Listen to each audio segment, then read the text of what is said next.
To the Thunderdome, baby. Yes, welcome to episode 4 of Flippin Tin. As always, I am Jacob Browse with Longleaf Reptilia. And I am Sky of Hail the Scales and Peach Throat Passion. What is up, you guys? How's everyone doing tonight? I hope everybody is well. How are you, buddy? We already got some boppers over in the chat, bro. Yeah, boy, everybody. I tell you, man, you can't. I'm never living that one down, and I'm gonna try to never say it again. Yeah, it's okay. So, It's like trending. I heard someone say it in a YouTube video the other day. So. yeah. But what's been going on, man? What's good? Dude, I've just been hitting it hard. As hard as I possibly can. Obviously, I've been trying to keep you in tune with everything I've had going on, but trying to save it for the pod. But Yes, been sir. trying to catch up. I know you got a lot of awesome stuff that you've had happen in the last 2 weeks. So I've been like really driven to get out there and try to catch up, but I'm Yeah. far behind, my friend. Yeah, I did. I did a lot over a weekend, but we'll get that.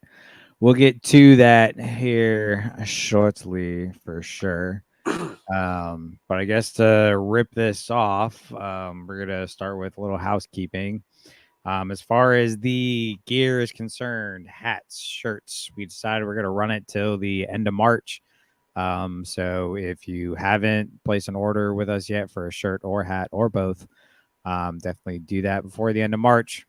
We'll get 31st. you in. Yeah, we had a lot of feedback once we actually made a post about it. Then everybody was like, "Oh!" So we had a lot more orders. So that was awesome. Thank you everybody that's already placed your order. We really appreciate it.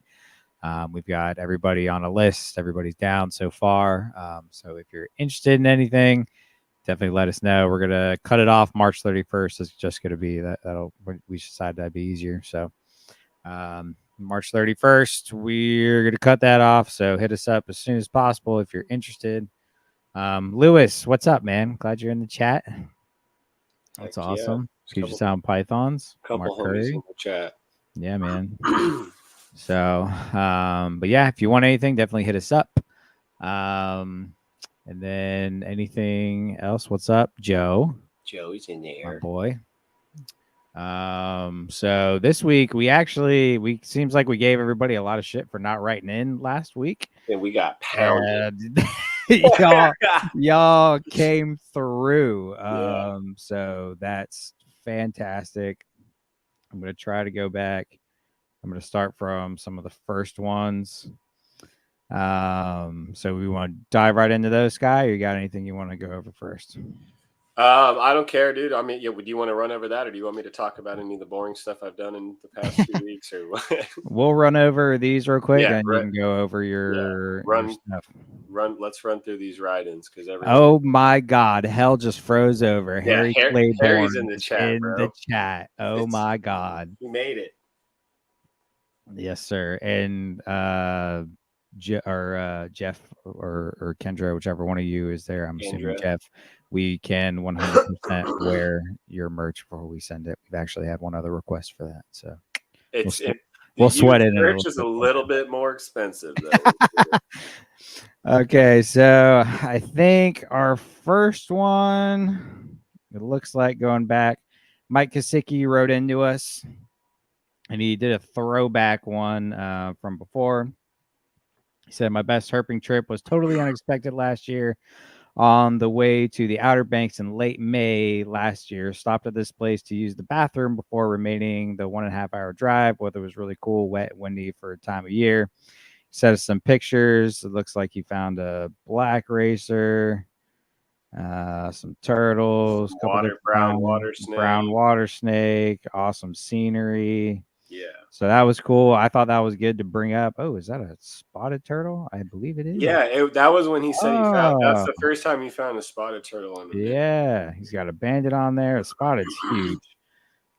So that's awesome. I thought that was a good one to bring up because it's one of those things you never know when things are going to be hot and popping. So just a quick little off the beaten path, and weather was cool and all that and windy, and he still found stuff. So Yeah, like don't forget. just to pull off and hit a little Yeah, freaking wood path, and all of a sudden you just get all those snakes that's and the best turtles. kind, man. You just do it Yeah. out of nowhere and got it. For sure. Next, we have Sir Philip Wolf from the Nephers Initiative. Mr. Wolf. Sky's repping it now. Repping the homie. So he wrote in and said, listening to episode 3 right now. Just got back from my first road cruise of 2024 with the Wyman family. If you don't know the Wyman family, it's Travis Wyman, Dr. Travis Wyman to be exact. Definitely check him out if you haven't. But just got back from my first road cruise of 2024 with the Wyman family down on vacation. Stellar night packed with southern toads, colubrids, and a bobcat to boot. He said, keep it up, boys. And he sent some really good pictures. Wyman Travis has got a banded water snake looking awesome. They found a garter, and he said some southern toads, and I believe they got a cane as well. Of course, South Florida, and the bobcat was a really cool one. Yeah, I like the banded water snake though, dude. I don't know if you zoomed in on the picture. It's those reds are super vibrant, and the garter snake is awesome too. Yeah, they look great. I need to figure out how to screen share on here because this would be a lot better. Yeah, we need to do the screen sharing because we're missing out. The fans are missing out. I'll figure that out. We got to paint a visual. Yeah, we'll paint a picture. And then we had Mr. Ben Bailey. He wrote into us, rural.reptiles2. He said, hey guys, enjoying the podcast a lot. I'm planning to get out and finally find some adders over here this year. He said some decent shot of those toads from the other night. He sent us some pictures of some different toads. I don't know the exact species. Yeah, I don't know. They look very similar to like our southern toads here in Florida with like the coloration and the shape and everything. But yes, they're all chilling in some water and then some grass, which what I'd mentioned be on the edge, and then nice little egg cluster. Yeah. So, and he's from Pembrokeshire, Wales. So hence the adders. That's pretty dope. So that's awesome. Thank you, Ben, for hitting us up. Nate Truax sent us a video and he found a wood frog. So that is awesome. Congrats, Nate, on that. Let's see what else we got here. Got to go through some other stuff. Billy Jenkins didn't give us a write-in, but he found a really cool gray rat. That was awesome. Nice. That was a big gray rat too, man. That thing was like, it looks like it's 4.5 foot or so at least. Thereabouts. Maybe even 5. I don't know. It's kind of hard to tell, but it's a big snake. And he also sent a video of a Nerodia making. I think it's a Nerodia. Yeah, it's a Nerodia. Or no, it's a cottonmouth. Sorry. Is it a cottonmouth? Yeah, it's a cottonmouth. I remember I watched it 3 times. I was like, "What is that damn thing?" And I was like, "All right, cottonmouth." I don't know, man. I think that's a Nerodia. Looking at it, I don't know. All right, Billy. You have to let us know who's right. I think that's a Nerodia. Not totally sure, but yeah, thank you, Billy. Now you got me fucking questioning myself. Now that at the end you can kind of see a little bit of the bands better. Huh? Yeah, that's why I thought it might have been a Nerodia. So that's awesome. All right, maybe it is. My bad. Yeah, maybe. But Mr. Anthony SATA, I'm not sure on his last name, but he wrote in. He's a Trop Exotic on Instagram. He wrote us in a nice one. He said, "What's going on, guys? I'm writing in for the last episode's challenge since you got such scarce feedback on the first go round. You didn't have to call us out like that, Anthony. But thanks for letting us know. That's fine. Yeah, we know. Whatever. My mom tells me every day. Yeah, but we get reminded daily." He said, I was up near Rhonda, North Carolina, meeting up with some family for a few days this week. We were at a vineyard up in the mountains for the afternoon. It was beautiful, 70 degrees out. Just a perfect day to be outside. While we were sitting out around the table, I was noticing toad calls. Couldn't help myself, and I was able to slip away for a minute to see what I could find. I came up on this little pond in the trees nearby with quite a few American toads tucked away in the rocks. They were just calling back and forth. Really cool to see. Hope this helps, guys. Love the podcast. So that's awesome. We love toads here, especially me. I am a Jason, we are going to read your write-in. But yes, we are big toad fans around here. Especially, I know Phil's a big toad guy. He wrote in. He's getting way more into the amphibians, and I've always had a love for toads. They're kind of my start with herps, honestly. So that was awesome. Yep. And then we got Derek Dykstra from Nature Coast Colubrids. And he sent us a picture of a pygmy he found and a nice snapping turtle and a leopard frog. Yep, and a gator. So that was awesome. And he said, haven't seen much as I hoped, but spent some time in the field in some great habitat. Saw a pig, common snapping turtle crossing a road, alligator on the Withlacoochee River, and a leopard frog. So that's awesome. We are a big fan of pygmies around here. I love them. Go pigs! Yes. And are we gonna read Jason's write-in, Sky, or are we gonna skip that one? No, we can read it. You can read it. Jason Keller, King Baboon 1 on Instagram said, I found 2 brown anoles on the side of my house yesterday. Then I found Skylar's mom in my bedroom, flipped her a couple times. Fucking ass. Sky literally just saw that one today. Yeah, I just seen that shit. I was like, bro, Kelly's a fucking ass. Oh, classic. And then we have Dalton Richter 12 on Instagram. He wrote us in and said, saw a Florida green water snake in the water while fishing along a rocky bank along a canal in Naples. Seeing Nerodia showing their aquatic side is one of the coolest things to see. And I totally agree with that. I absolutely love Nerodia. Greens are actually on my list this year. Really need to get greens in South Carolina, which will be very hard. And I know our guest is probably already laughing at me right now from backstage because he's flipping me off. So, yeah, but greens are definitely on the list this year. Hopefully we can make it happen. Maybe sometime on one of the Florida trips, we'll get it going. Oh, dude, once you come down and we go, the next trip we have planned, we're getting greens. Yeah, 100%. For sure. And so that was Dalton. Thank you, Dalton. And then our OG writer in Snakes and Crafts. Snakes and Crafts, man. Yeah, he wrote into us again, and that was awesome. His name is Jeremy. How about we introduce Jeremy? Yeah, his name's Jeremy Craft. I actually didn't see the earlier one, so his name is Jeremy Craft, Snakes and Crafts on Instagram. He said he works on a 300-acre camp that borders a national park, so that's really cool. Yeah, he's starting to see wildlife. Yep. He said, "Oh, you guys were talking about birds. We have this pileated woodpecker on camp. I get to see pretty much daily, and that is awesome." He also sent us some pictures of the deadhead he found, which is freaking awesome, dude. That ain't no little head. That thing's that's a beast. Which even plays in more to what I would do is like how I joked around when I was like, man, if you find a deer head out in the woods like that, that's when you just hang it on the wall and come up with a good story. Yeah, that's the head you hang up on the wall and come up with a story, for sure. That's a 10-pointer, an 8-pointer. Oh yeah, sure. You said it was an 8, but regardless, it was a nice deer. And then he also said, yeah, I think he said that earlier. I'm not sure. Okay.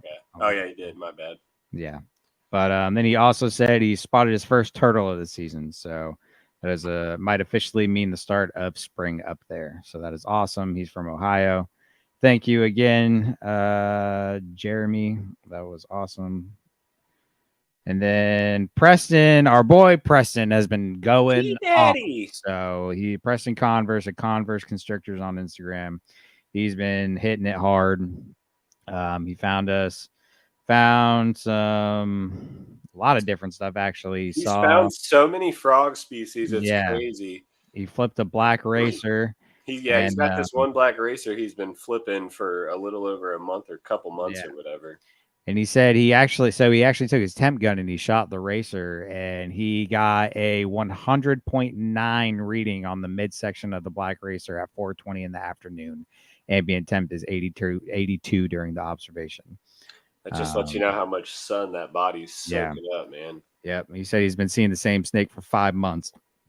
So that's really cool. He didn't give us a whole lot of descriptions, just a lot of pictures. So that's awesome. Some pictures of some anoles, kind of doing 2 male anoles combating. Yeah, combating. Head locking. Some cool frog pictures. He also said he saw a ringneck, and so that's awesome. Some leopard frogs and some spadefoots. Oh yeah, My favies. love me some spades, boy. God, I Yeah. love spadefoots, man. They're awesome. And then, last but not least, Harry sent us some pictures. Again, I wish I knew how to screen share, but I don't. So it's just going to be what it is. He found a Diamondback, and he wrote us a amazing description. So I'm going to read that to y'all. Everyone, you open your ears. Yeah, open your ears and get ready to have an eargasm. So he said, nothing like finding a new species and a new species in an old spot. I've been herping a power line cut behind my place of employment in North Florida for a few years now. It's got some really good, neat sandy edge habitat with a healthy gopher tortoise population, and including them, I've climbed healthily into double digits of species found there. It's become a favorite spot of mine for coach whips. In all those years, I've never found a single venomous snake out there. That is until mid-February of this year. Despite it being particularly overcast, temps hit the low 70s around noon, so I figured I'd try my luck. One of the local racers turned up pretty quickly, and that was about all I expected to see until I flipped an old recliner that never really yielded anything. It still didn't, but luckily my eye caught the yearling Eastern Diamondback cryptically basking a foot from it. Finding an Eastern Diamondback, especially at a new location, is always cause for celebration, and the relatively cool temps and overcast conditions made for a relatively placid animal and some good pictures. Just goes to show that you never know what might be tucked away at those spots you thought you had figured out. Next time I hit that site, I probably won't be wearing my Crocs. Yeah, dude, the video he sent he's at one point his foot is less than a foot of measurement away from that damn snake. Yeah, for sure. But it was cold. It was placid. He got some really good pictures. You know, people who are in the chat, I'll try and show this on the screen. I don't know how blurry that is, but a very, very nice looking Eastern Diamondback. So congrats, Harry, on an awesome find. Always good to find EDBs, man. That's one of the most iconic snakes in the southeast, if not the world. One of the largest pit vipers in the world. So that is fantastic. Huge congrats to Harry. And very exciting news for us. Next weekend, we are actually going to go see our boy Harry out in Tallahassee. Me and Justin are driving down, and it sounds like Sky is going to make the trip over there too. Yep. So we are very, very excited for that. We're gonna get some really good footage. We're gonna be herping the Apalachicola National Forest. And yeah, we are so pumped. Me and Justin have had this planned for, I don't know, a good month or two at this point. So we're super pumped. Time is absolutely dragging, but we cannot wait. We're gonna be down there Friday through Sunday next weekend, and it's go get rowdy. Yeah. So we're three boys, excited. 1 cup. Oh my god. So that was pretty much all of our write-ins. Thank you to everybody that wrote in. That was awesome. Y'all are the awesomeness. Really appreciate it. Going through the chat, see who's here.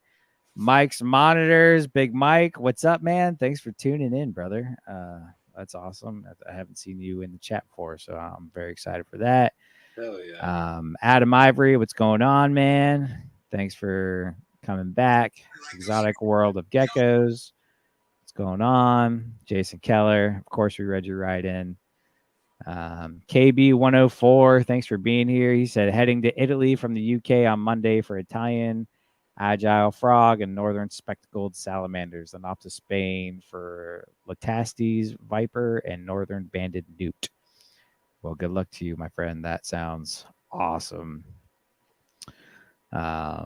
So thank you again, everybody, for coming into the chat and everybody who wrote in. So really, really appreciate it. Except you, Jason. Yeah, Keller. As always, fuck you. Yes, Billy, we did hit yours. And dude, Billy, while you're here, we need clarification. Yeah. You didn't give us much of a ride in, but we talked about the pictures you showed us. Was the snake in the water a Nerodia or a cottonmouth? We were debating. I think it was a banded water. Sky seems to think it was a. I'm starting to side with the banded water. After Yeah. I watched it again, I'm looking at that very end. It does look like a banded water snake. It could be some of those cottonmouths are pretty patterned though. Dude, I don't know. The ones that we get by me have a ton of pattern. Like the one I sent you the other day, it was freaking had some pattern on it. Yeah, it was pretty light on that back half. All he wrote was, "Oh yeah." I think he said. I think he was saying that too. He didn't give us a ride in, just pictures. So Billy, cool. Patiently waiting. While we hear from Billy about that, Sky, why don't you tell us about some of your finds this week? Yeah, so I've been hitting it hard, trying to get some banded water. Nice. Nerodia. Nice. You are the Nerodia, man. I've been hitting it hard as much as I can. Did not see that black racer again. That skunked me 3 times in a row, unfortunately. But I've found a couple more shed skins. I've unfortunately been plagued by DORs. That's all I've found is 5 species of DOR in the last 2 weeks, which is pretty freaking devastating. 4 of them were all on a 15-mile-an-hour dirt road. So just goes to show you how much people don't give a shit. No. One of them was a straight up wiggler. So I was like, just missed it, which was heartbreaking. Another corn snake, of course. Can't get a live one, can only get a wiggler. Yeah. And other than that, I've been lucky enough to see a couple of gators. Got to mess with one today. I didn't really mess with it, but I observed it very closely until it swam off. I played tag with a possum the other night while I was out road cruising because I'm a huge possum nerd. So came across a possum, and yeah, it actually let me get really close to it a couple times. So that was pretty cool. Nice. And you found a ringneck too. Yeah, I did get my first in-hand in-hand snake of the year. And that was my ringneck, which I flipped under some tin. Beautiful. So I could at least say I got a nice tin flipping snake, and I was wearing my Flippin Tin hat. So that was pretty stoke worthy. But dude, I've been putting in mad hours, mad miles, and hiking like crazy. And I've literally been just finding all the signs and DORs and tons of gophers. I've found so many gophers. It's been awesome. I've been talking to turtles and tortoises, but dude, I cannot find a live snake to save my life. It's crazy as heck. So I'm hoping that means it's like, you hit your lowest of your low right before you find the glory. Hopefully that means we're about to find some glory because after hearing about all the fun you've been having lately, I'm like itching to get my hands on some good snakes. Yeah. Well, speaking of all the fun I've been having, I would go into that, but I think that will bring us into our guest for this week. If you don't know him, you should. I just spent all last weekend herping with him, and his name is Mr. Gabe Schuler. How's it going, everybody? Pretty good, man.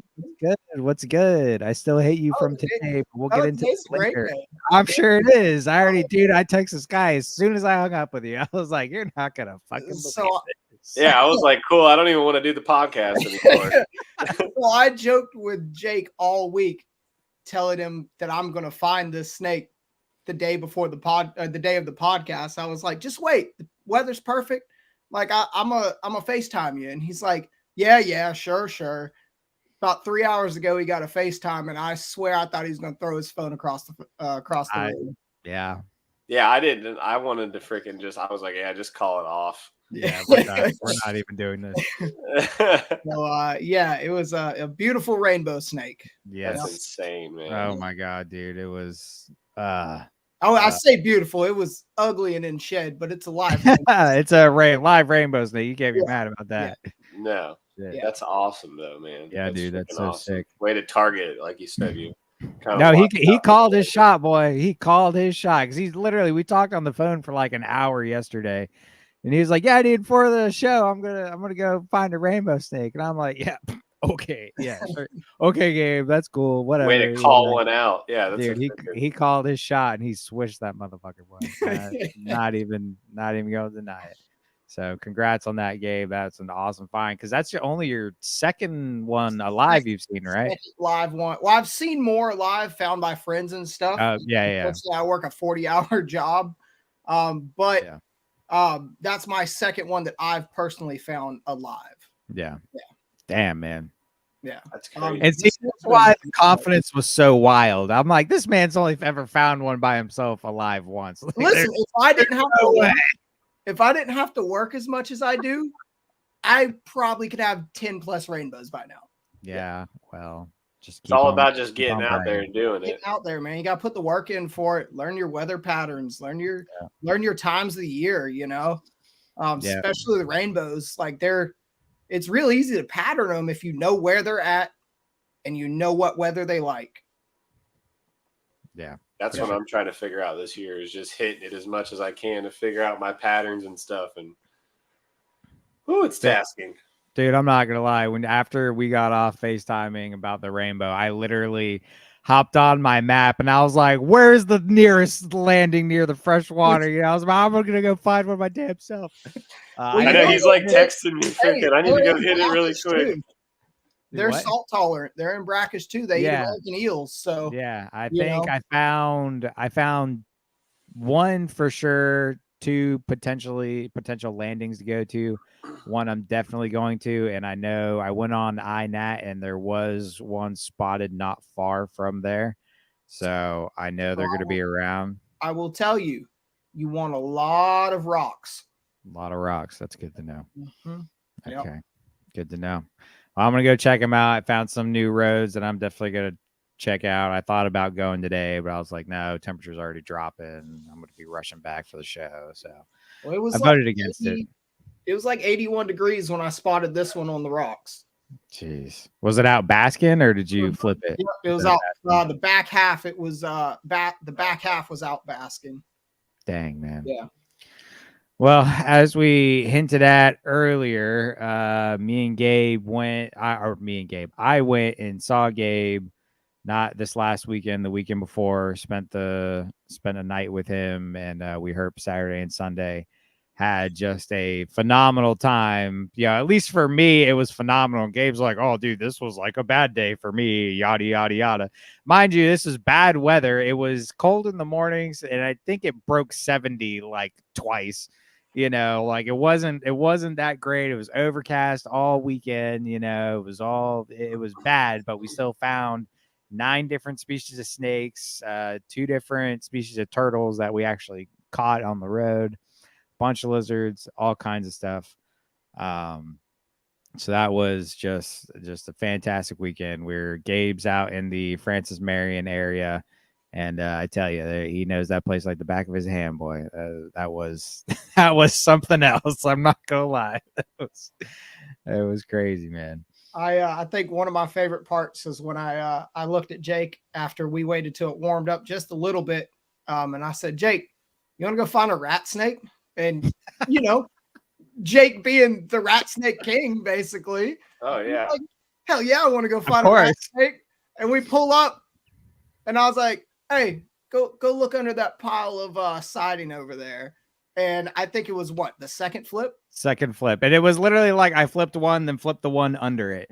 And there's this fight. I'm talking, this was the first spot of the first day in 10 seconds. I'm not even exaggerating. First 10 seconds of actual herping, I flipped 2 pieces of siding, and there's this 5-foot rat snake just hanging out right under there, and it was big, and it was just dark. God, dude, it was probably the darkest yellow I've ever seen. Dirty one that you had. Yeah, really dirty one. I was like, bro, way to start the trip, And yeah.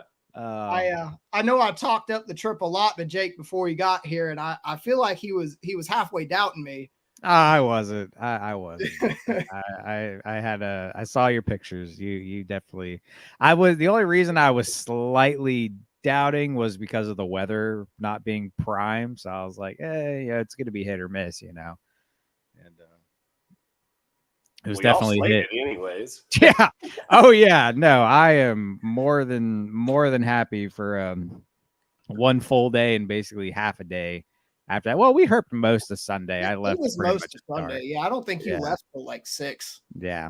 Yeah. You So guys we what, like 9 species of snakes? Yeah, 9 species. So all the ones we found that day or on the weekend, we found yellow rats, black racers, of course.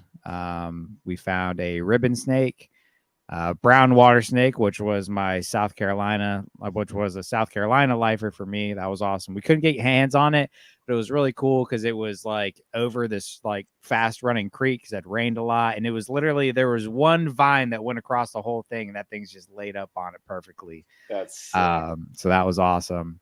So the brown water, that was 4 for that day, and then the next day we found a copperhead, a worm snake. That was a lifer for me. I've never seen a worm snake anywhere before, so that was great.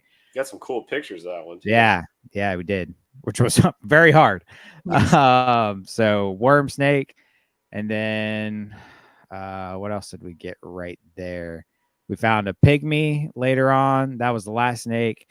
We found a corn, and to top it all off, we found the scarlet king snake. Hell which yeah. I actually found that one, not to toot my own horn, but toot, toot, I managed to, I managed to get when that you one. find a rainbow. Yeah. The rainbow would have been, oh God. But the Scarlet King, so the brown was South Carolina list, the Scarlet King was a South Carolina list, and then the worm was a lifer. So technically 3 South Carolina species knocked off for me in literally 2 days of herping. So that was awesome. That Scarlet King was definitely the piece of resistance. I just want to say that Jake looked like a kid in the candy store looking at the tray of free samples. He was just like, I thought he was going to keel over and have a heart attack. Dude, I took ear to ear. I took a video of it in my hand, and I'm literally like Shaking like a leaf. dude. I was like, God, I need to so I rested my hand on my knee because I was shaking so bad. I was trying to take this video, and dude, I was so happy. I haven't seen a Scarlet King since 2017, and that was in Florida, actually, herping in Tallahassee area where we're going next weekend.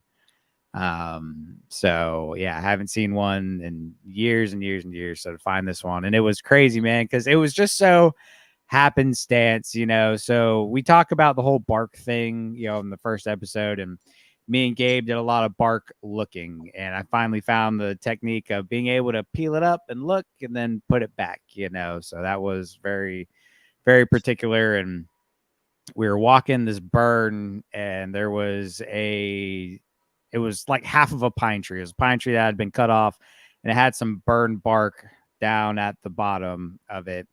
And it was still kind of tight. And I pulled some of it back a little bit just to try. And I snapped just this little piece of bark off. And there's this Scarlet King trying to dive into the tree. And I was like, oh my God, and I grabbed it as soon as I could so it didn't get into the tree, and I'm just yelling, Scarlet, Scarlet, Scarlet. I was losing my full mind, dude. And yeah, I proceeded to be like a kid in a candy store and looking at the free samples, man. It was crazy. It was definitely the highlight of the trip. Yeah, such a small snake made me so happy, man. They're so cool though. Oh, dude, and they're so hard to find. They're very secretive, pretty fossorial. You find them under those bark. And they're hard to find unless you want to just go destroy a ton of habitat on all these trees.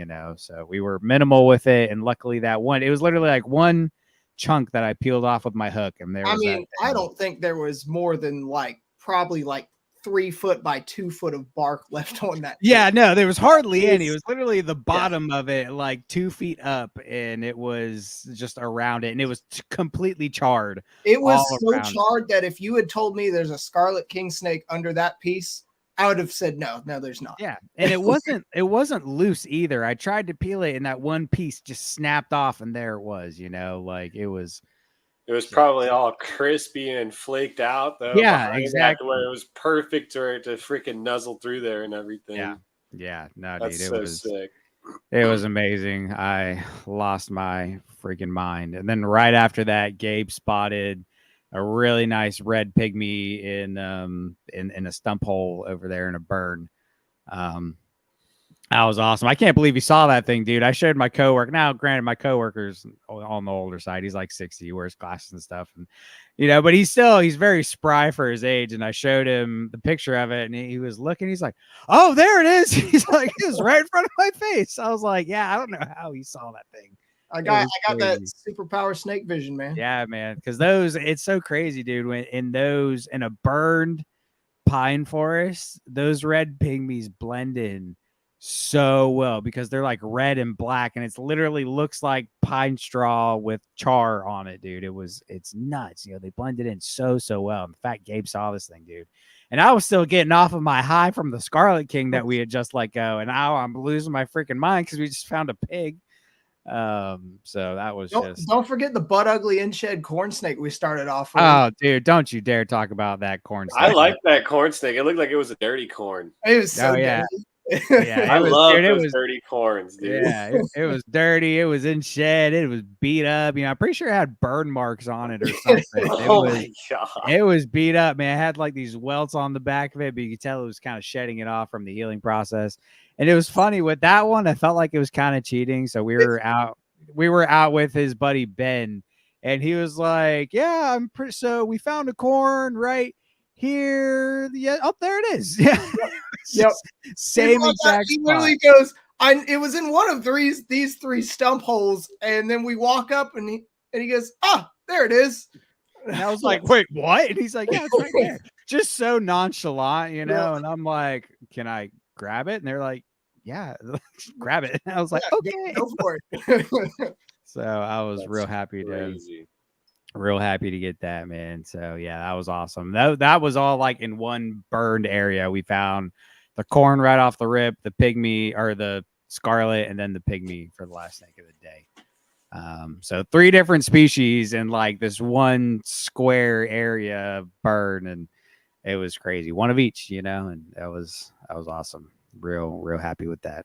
So hell yeah, man. SATA couldn't get you a mud snake, man.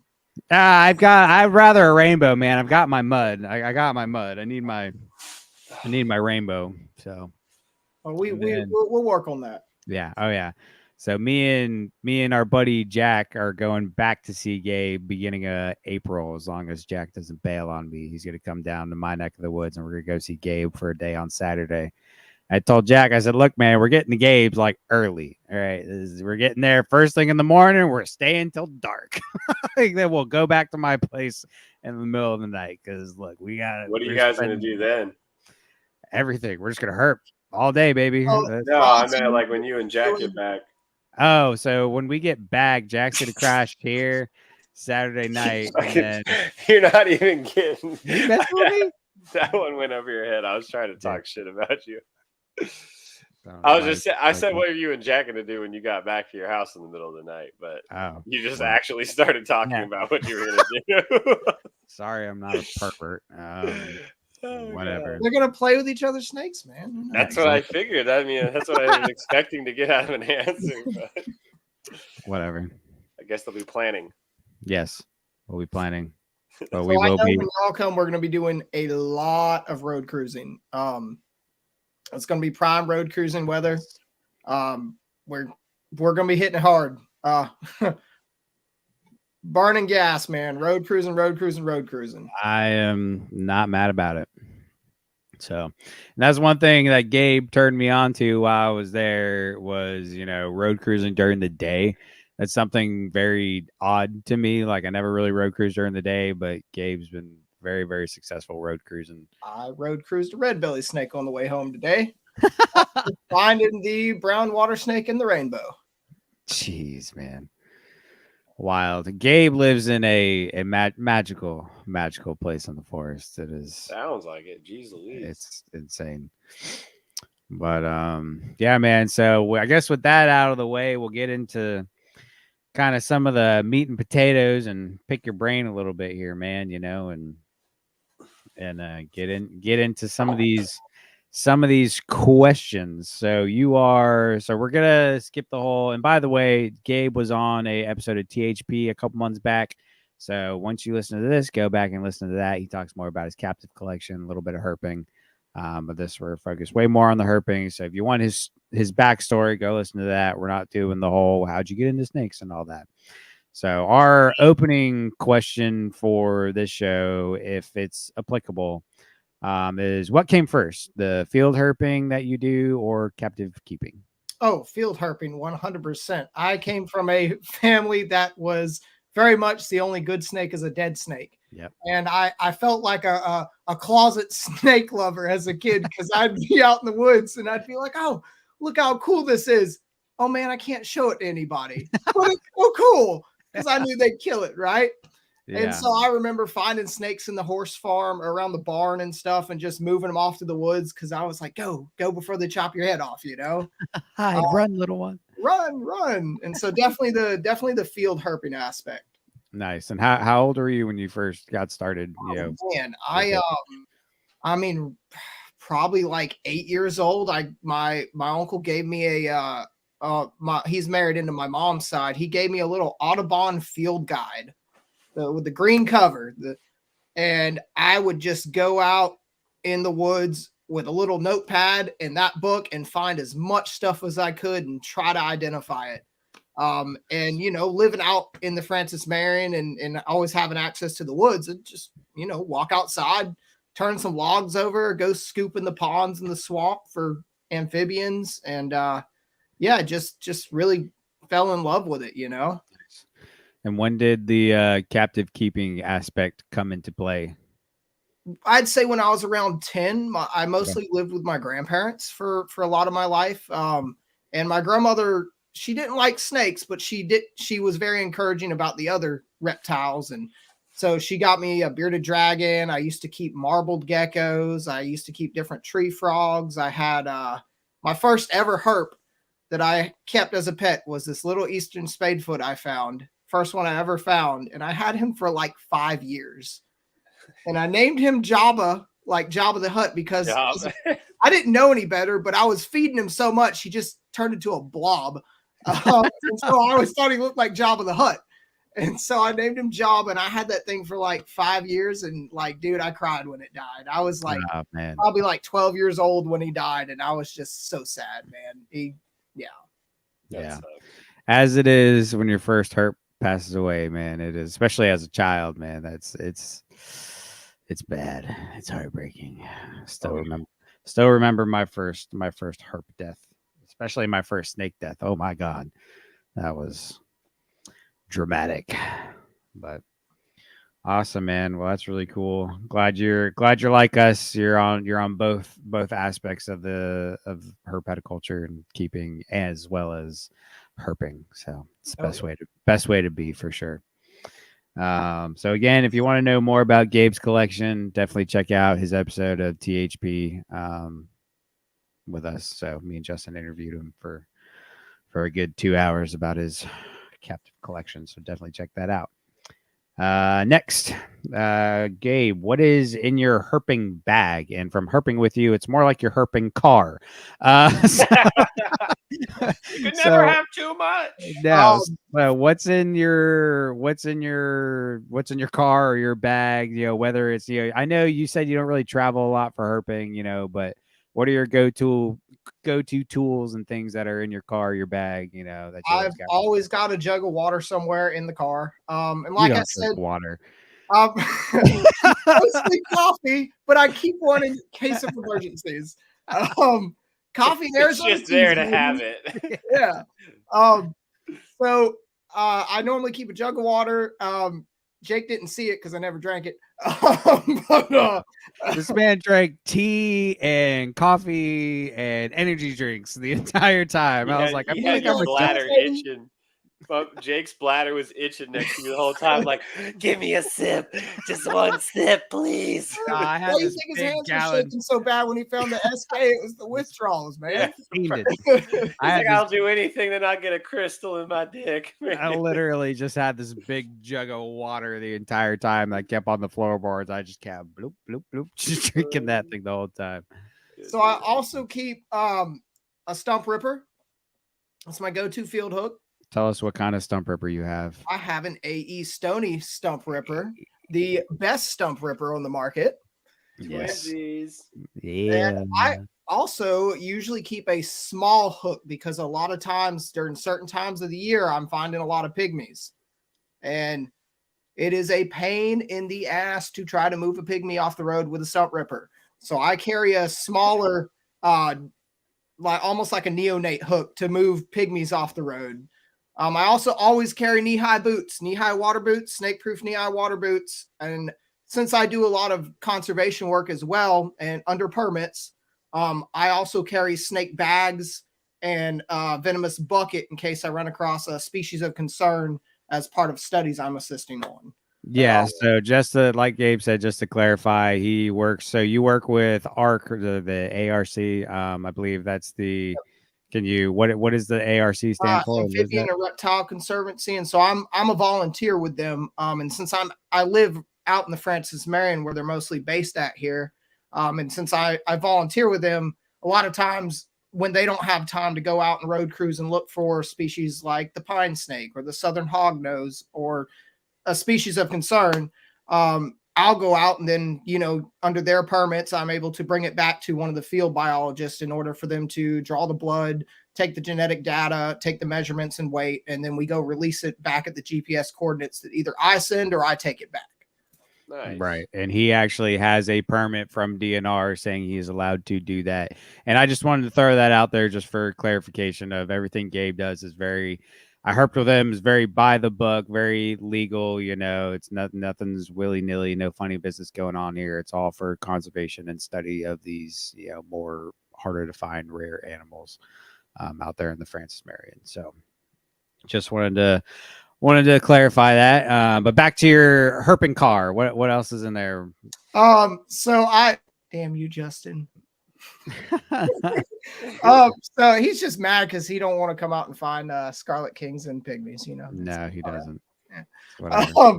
So I normally also keep typically I keep a it's like a small magnifying glass. It's very tiny. And it's for scale counts. Oh, nice. And I usually keep a thing of hand sanitizer and some rubber gloves, just in case I run across a snake with SFD. So for those that aren't aware, SFD is snake fungal disease. And I actually got to help a friend of mine a little bit on a study, taking swabs to send off for the SFD study. And unfortunately, one of the species that typically shows the most problems with SFD are the aquatic snakes like the rainbows and the muds, being that they're in those more humid, wet environments. Definitely so makes I always sense. carry the hand sanitizer, some sort of sanitizing solution, and rubber gloves. Okay. Yep. Good stuff. And a lighter. A lighter. Yeah. That's a good one. That's another overlap with Dustin from our last episode. He carries a lighter with him. And a machete. And a machete. And you have what? Do you keep a flashlight with you, I assume? I do, yes. Headlamp and a flashlight. Yeah. Headlamp and a flashlight. Do you have a particular brand you like, or are you just going for cheap? Gotcha. I got you on the Coast train, though. You saw that Coast light. I do want to give you one of them Coast lights. That thing's nice. I broke out both of my lights for him, and I lit up his backyard. And he was like, "Oh, oh, that's what money buys." Yeah, I was like, "Okay, all right, yep, time to get me some Coast." Yep, no, it was awesome. Cool. Anything else? For the most part, that's it. I always keep some Advil, Tylenol, Pepto-Bismol, and Tums. The whole 9 yards for. Headaches, upset tummies, diarrhea, the whole 9 yards. And always keep a roll of toilet paper in your car. That's a big one. Don't lose too many socks. Keep a roll of toilet paper. Very nice. All right. So What about some advice for finding new areas and advice for herping in South Carolina, or just in general, So I would say your best bet is looking at what species you have in the area and learning about those species, because you learn about those species to learn what temps they like, what habitat they prefer. And then you go from there and you scout out, you say, hey, I'm looking for, say, an eastern hognose. I found this area that's a nice pine savanna with a nice sand ridge formation. I know that hognose snakes love this habitat. Well, that's part of it, right? But the other half of it is hognose snakes aren't going to be out when it's 90 degrees and pouring down rain. Hognose snakes are going to be out, of course, when it's, high 60s into the 70s, maybe up into 80 degrees. But they really like a high UV with a little bit more overcast, and you learn these things by not only learning about the species and exploring the habitat, but when you find the species, making note of these observations when you find the species. Nice. Hello, Billy Jenkins' son, by the way. We all say hello. Hi, boy. Awesome, man. So what about finding new areas? Or is that kind of along the same lines of like, kind of figure out a target and then it's learning your target, learning what they like, and then comparing it to areas that you think they would be in. Okay. So you've got your cat. I like to break it down in different categories personally. Mm-hmm. I like to think of, you have your diurnal, more high sand ridge pine savanna species. Then you have your more wetland bottom species, right? And then you have your more aquatic river basin species. And then you get a few that overlap. And so you can kind of group them into, here in South Carolina for the most part, into those three main categories. And once you learn what those habitats look like and where the overlap lays, you can really start to pin down where each species is going to be within that habitat. Mm-hmm. Very good, man. Also, please explain to us why longleaf pine habitat is better than anything else. So longleaf pine habitat, not only does it afford a food source for a lot of the critters that snakes like to eat, rodents, but also it forms a lot of cover and a lot of areas for a lot of these endangered or threatened species like the pine snake, for them to brumate, for them to go in and lay eggs. Pine snakes get their name pine snakes because they need the pine forest, because a lot of people don't realize the reason you don't see pine snakes a lot is because most of the time they're in rodent burrows or in hollowed out pine stumps. So these old growth pine forests offer a lot of refuge for these species, as well as offering a variety of food that their food source needs to eat. Very good. I was in some crazy. That's a very good explanation, by the way. Thank you, Gabe. Yeah, no worries. No worries. Go ahead, Sky. What? I was going to say, I was in an area earlier this week that is like basically what you're describing in your past couple of descriptions about the hognose, and then now this, where it's literally just perfect rolling sandhills and the longleaf pine habitat. And I'm out there thinking all the stuff you're saying. I'm just like, oh my God, like, oh, that stump hole is perfect. Oh man, gopher hole right over there. Oh, it's like, rodent bushes. There's bushes with some berries on it. Oh, it's like everything is all around, but you're not there at the right time. So it's just like, all right, something's off. I got to come back and try this again at a different time. You got to get out there in Hogtober, man. Yeah, 100%. Yeah, 100%. No, that's go ahead. That is another thing I do want to point out is you can be in the right habitat on decent weather conditions, but another thing that plays a big part of that is learning their breeding times and their active times. Certain snakes are only going to be mostly active during certain times of the year.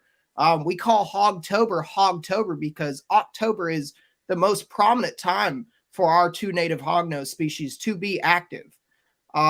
So it's about learning your times of the year for what certain species, as well as learning your weather patterns and your habitat. It's a lot that goes into it. Yeah, and it's not like you can just walk out into the woods in October and you're going to find something. There's a lot more. Yeah, you got to know about, the time of day, what day is it, because especially down here in the Southeast, October, as far as temperature, swings a lot. You'll have days that it doesn't break 60 degrees, but then you'll have days that it hits 75, pushing 80, so you got to know those times, because those days that it's 50 degrees out, you're probably not going to see much moving. Hogs maybe on a sunny day, basking, maybe, but again, if it's 50 degrees, overcast and raining, but it's 50 degrees, a lot of UV, a lot of sun out, might be worth a try, So it's all about learning, like you said, learning the habits of your target, so. And I will say, I mean, for me as well, I know it's not so much a captive keeping podcast, but captive keeping certain species in naturalistic setups also allows you to kind of observe some of those behaviors as well. So if you do keep naturalistic and you have certain species you keep that you'd love to see in the wild, they know what's going on outside. Kind of pay attention to them. Yeah. We've talked about that and touched on it, in a previous episode where we said, depending on, there's always even if it's not a native species, there's always a parallel. So, you can always correlate somehow. But yeah, like you said, if you have something set up to where it's able to show you the behaviors and you can take note of that, you can start correlating that to when you need to go out. Like if, oh my God, you see a 3-night pattern, during the month where, oh my God, these snakes are super active those 3 nights. I've noticed it, for a couple months now. You might want to go out herping on those nights when it's super active, because that probably means there's some sort of pressure or something going on outside with the moon cycle that's making things active. So I did see Billy Jenkins asked about the moon cycles. So honestly, as far as nighttime herping, about the only time you're really going to pay attention to moon cycles is with a lot of your aquatic species like the rainbows. And that's for nighttime. During the day, I haven't noticed much of an effect at all. At night, however, especially if you're road cruising on a hot summer night, you just got a little bit of rain, the road's nice and humid, and it's a full moon. Oh, yeah. So you're saying, so you think full moon is good? I think it gets things moving a lot more with the right conditions. Full moon on a dry night, and not so much. Full moon on a wet night after a heavy rain, still warm, nice and humid. Yes. And I think the reason being is that it affects a lot of the amphibians a lot more. And so a lot of the stuff that's feeding on the amphibians are going to be moving and more active to feed on them. Gotcha. Well, that's great, because I actually had a different thought with it, because I went out. It didn't rain, but maybe it rained like the week before. It always rains here, but I went out. It was perfect temperatures. I went out, perfect night. It didn't. Obviously, you want to go with the rain, but everything was great. Other than it was a full moon out, and I'm telling you, I could see clear as day, like without my headlights, type of full moon. And I didn't see a damn thing, not a thing. Because I have a certain couple roads that pretty much any given night during the spring I can find something. It might be a copperhead, but it is very species specific though. Yeah. I will say that on full moons, like I'm finding some really good aquatic stuff. Okay. But outside of that, yeah. Typically I like to have kind of a waxing or waning moon. I want it to be in the 70s at night, mid to high 70s at night. Yeah. I typically want it to be, I want to have had a rainstorm in the afternoon and the sun came back out right before dark enough to bring that humidity up and warm the roads up a little bit. And I mean, in my opinion, that's the perfect nighttime, summertime road cruising conditions. That's money, baby. God, that's right there. Just makes me feel warm inside. As soon as that happens out here, I might not even be sleeping at night. I mean, I don't even sleep anyway, but I'm just going to be. Yeah. I was about to say, you barely sleep as it is, my man. It's scary. It's getting bad. I'm almost a vampire at this point. But Adam Ivory also had a good question, a little off topic, but he said, how do you track your lifer lists? Just iPhone notes, or is there an app you guys like? I was gonna say, Gabe, I read that and I was like, I'm all in my head. All in see, my I, on the other hand, I'm a physical, I have to look Toucher? at it kind of Oh. thing. Yeah, that too. I'm gonna touch you. So I went through all the South Carolina species and I knew which ones I had. So I wrote down all the ones I didn't just to keep them straight for my own brain. And so I actually just made a list in my phone in my notes of the species I needed. Yeah. Of the species I needed. And like I said, I crossed off 3 of them while I was there. And for me, it's that satisfaction of putting that check mark by a species. It just makes you feel, yeah, like I got it, so that's what I do. A lot of them by memory though. I don't need it to know I don't have it type of thing, but it's still just to be able to look back and just to see what I still need. So it's just one of those things that On a fucking anklet. The anklet got me. wow. I can't even have notes on my phone without people making fun of me, man. This is insane. No, you're good, Adam. That was a good question. For sure. That definitely didn't throw us off topic. All right. That's awesome. Very good explanation about the moon, Gabe. Thank you. That was fantastic. Yeah, anytime. So let's move into why we call this show Flippin Tin. All right. What recommendations do you give? This is kind of a loaded question, so just kind of list off everything. Recommendations on looking for good places to place tin or other cover boards, whatever. How often you should check it, and maintenance that should be done to said flip sites, and how often that maintenance should be done. So it's kind of a lot, but There can never be enough tin. If I yes. had it my way and I had the supplies, I would probably put 10 to the point where I could flip 10 for the whole year and never hit the same site. That's a lot of work, a lot of cover. But I will tell you, it all depends on what time of year you plan on flipping and what species you're targeting. So if you're looking for species that might be a little bit more cold tolerant, right? And you're wanting to put flip 10 for it and maybe look for it in the wintertime, you're going to want to put that 10 near an area that gets a lot more sun in the wintertime. Okay. And it helps to correspond it with an area that looks like it would provide good food. A little neat trick is to throw corn cobs under the tin. And I can't take credit for this. Ben actually taught me this. And you can put basically birdseed or corn cobs under there to draw the mice in, so that then you have the food source for the snakes, right? Which that was honestly one of my favorite things I learned from you, because it's one of those things that, like, once you hear it, you're like, oh my God, that's such a great idea.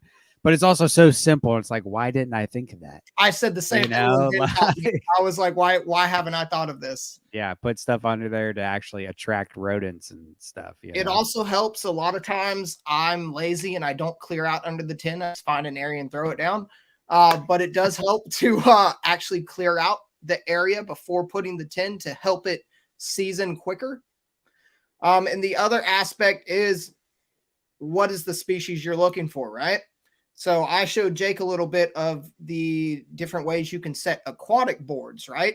That was interesting. A lot of people don't think of being able to flip aquatic snakes, right? But you can if you have the know-how of how to set those boards. I've seen that a couple of times. That's very interesting. I've been wanting to find a spot that I could that's it out here. It's so hard because every body of water is owned by somebody, or it's a puddle close to someone's house. So you can't really just go set some boards out there. But I've seen it to where if it's just like a little bit of elevation or on the bank where you go like 3/4 or halfway in, and it ends up cesspooling all the way underneath it almost, and leaving just like a little bit of land for them to do their thing. Is one of two I was about to say, Gabe's were in the water. Like he used boards floating. So the thing is, you can do it the way that you just said, Scott, or you can do it another way, which is also successful depending on where you're at. So the way I do it for those areas, you have to have a thick vegetative growth for that board to rest on, right? Okay. Yeah. Like some flats, some grass flats, or some pat lily flats or something. Right. You're going to want a thick vegetative support under that. So the board's basically floating, and what's happening is the board's floating on top under centimeters of water, maybe an inch, and it's absorbing that sunlight and that heat. And then those snakes are going up under that board on top of the aquatic vegetation to absorb that heat under cover, right? Perfect. Yeah. Yeah, and apparently doors work really well because they float. Yeah, So, I can see that. It's the only benefit to having contractor friends. A lot of tents, a lot of doors, and a lot of boards. Dude, I saw a random door on the side of the road on the way to go do a job the other day, and I was like, that looked way too perfect. Had to pull off. I ran back, flipped it really quick. Underneath of it was incredibly beautiful. I mean, like it looked like rodent tunnels, everything. It was perfectly, like you could tell it was being used. I was just there at the wrong time of day, but I put a little pin on my map. I was like, I need to come back to this road. I'm gonna start flipping this thing anytime I'm in this area just to see whoever comes home, because that thing was awesome. I was like, oh, and it's just on an old back road too. So I was like, I know nobody's messing with this. Right. So obviously, some of your drop sites for, tin boards, whatever, they're species specific, but no matter what, like kind of what are you looking for a site? Obviously you said during the winter you want a sunny spot. What if it's one you want to check during the spring and say, let's use a pine forest, for example, because we all have those here in the Southeast. What kind of habitat are you looking at? In early spring, I'm looking, I depends, your early spring species a lot of times are going to be your pretty cool species, your pine snakes, your hog noses, your king snakes, your rat snakes, right? Those diurnal species are typically going to be the first ones to start moving. So if I'm spring flipping, your corn snakes as well, that's kind of what I'm going for, is a lot of the stuff you would see in your winter into early spring. And so what I'm wanting in a spring flip, because as you know, sometimes our springs here are pretty hot and some days it's pretty mild and some days it's cold. Typically I'm looking at weather patterns. I'm looking at when the average peak temp for the day is and where that sunlight's going to be at that time. And so I'm going for, it's cooler in the mornings in the spring, right? So the snakes are looking for more warmth in the mornings. And so I'm looking at putting cover in places where it's going to get most sunlight in the mornings. Okay. And so I'll alternate as well. And when it starts cooling in the afternoons, right, I'll put some of the cover in areas where it's going to get mostly afternoon sun, so that by the time it's cooled down and getting to dark, it's around dark, that piece is pretty warm because it's warmed up throughout that afternoon, and then they're going to retreat in there for the warmth throughout the night. It also depends on your wet versus dry areas as well, right? Your cover not only provides heat and coolness for summer flips. If you do want to do summer flips, put it in an area that's shaded, that stays kind of cooler. And a lot of times you're flipping stuff that's going in there not necessarily to get warm or cold. It's sometimes to cool off, but it's also going in there to shed. A lot of these cover boards are, the key to them is holding that microclimate underneath where it's more humid. And so you've got to pay attention to all of that, Very good. Very good. Yeah, that's awesome. Yeah, very good explanation. You can tell Gabe. So Gabe is a naturalist for Berkeley County, and he basically spends his days talking to kids, explaining this exact stuff. So that is he's very versed with all these explanations. Like it's just rolling off, like he's already said it a million times. Yeah, because he has. Literally his job. I had 90 kids yesterday. Oh my God. I asked him, I was like, so do you want the outline or do you want us to kind of surprise you? Because I kind of want to surprise him. He's like, well, I literally do this for a living. So I was like, even more reason not to tell you what we're going to talk about. Awesome. So what kind of, yeah, right. So what are the best materials and what scenarios are you looking for? Because I know when we were there, we flipped tin, we flipped doors, we flipped plywood, we flipped siding, vinyl siding, all kinds of stuff. So what are some good materials, and in what scenarios are they the So most effective? I will tell you that it depends on species, right? So if I'm putting something in an area that's getting a lot of direct sunlight, as you know, tin is going to heat up really, really quick. If you put a piece of tin in direct sunlight for that long, Too hot. you're pretty much only going to flip racers, right? Mhm. Because they're little hell spawns that just love that. But again, that also goes into time of year. Am I wrong? Because those sites might be better for the colder months. Exactly. Okay. So I find that if you're doing full sunlight like that, it's a lot better to go with your wooden materials. They'll still hold that heat, they'll build it up, but they're not going to get 150 degrees, right? Whereas you're doing in shaded spots, right? A lot more shaded spots. If you're looking for a spring flip site in a more shady spot, that tin's going to absorb a lot more of that heat, even in that little bit of shade, than say a piece of wood would, right? So would you say for direct sun, you're more looking at wood pieces? I'm more looking Wood, at, wood, vinyl doors. Yeah, I mean, it doesn't hurt to throw. I mean, try it out. It doesn't hurt to throw some 10 pieces out there. You never know. I mean, I've seen a canebrake rattlesnake crossing the road when it was 95 degrees and the road temp read at like 120 and he was just chilling. So you never know. Sometimes you get the oddball snake that doesn't care. What about putting different cover in like the same? Because obviously you don't want them on top of each other, but from being with you, you had some to where there was almost a cluster of stuff everywhere. Would you recommend doing like It in a depends spot with direct sun, maybe do both, some wood, some I think in tin, direct sun, it wouldn't hurt to do some layered cover just so you have that gradients. I was just about to ask that about the direct sun and if it would be beneficial to do multiple layers of the tin or if that's a no. I would think so, but I'm stingy and I always feel like I'm wasting tin if I'm layered it up too much. I'm a lot of times a single or only double layer guy. Spread it out. Yeah. So, but it does help. You get that gradients layer, on the bottom is going to be a lot cooler than on the top if you have enough enough layering, right?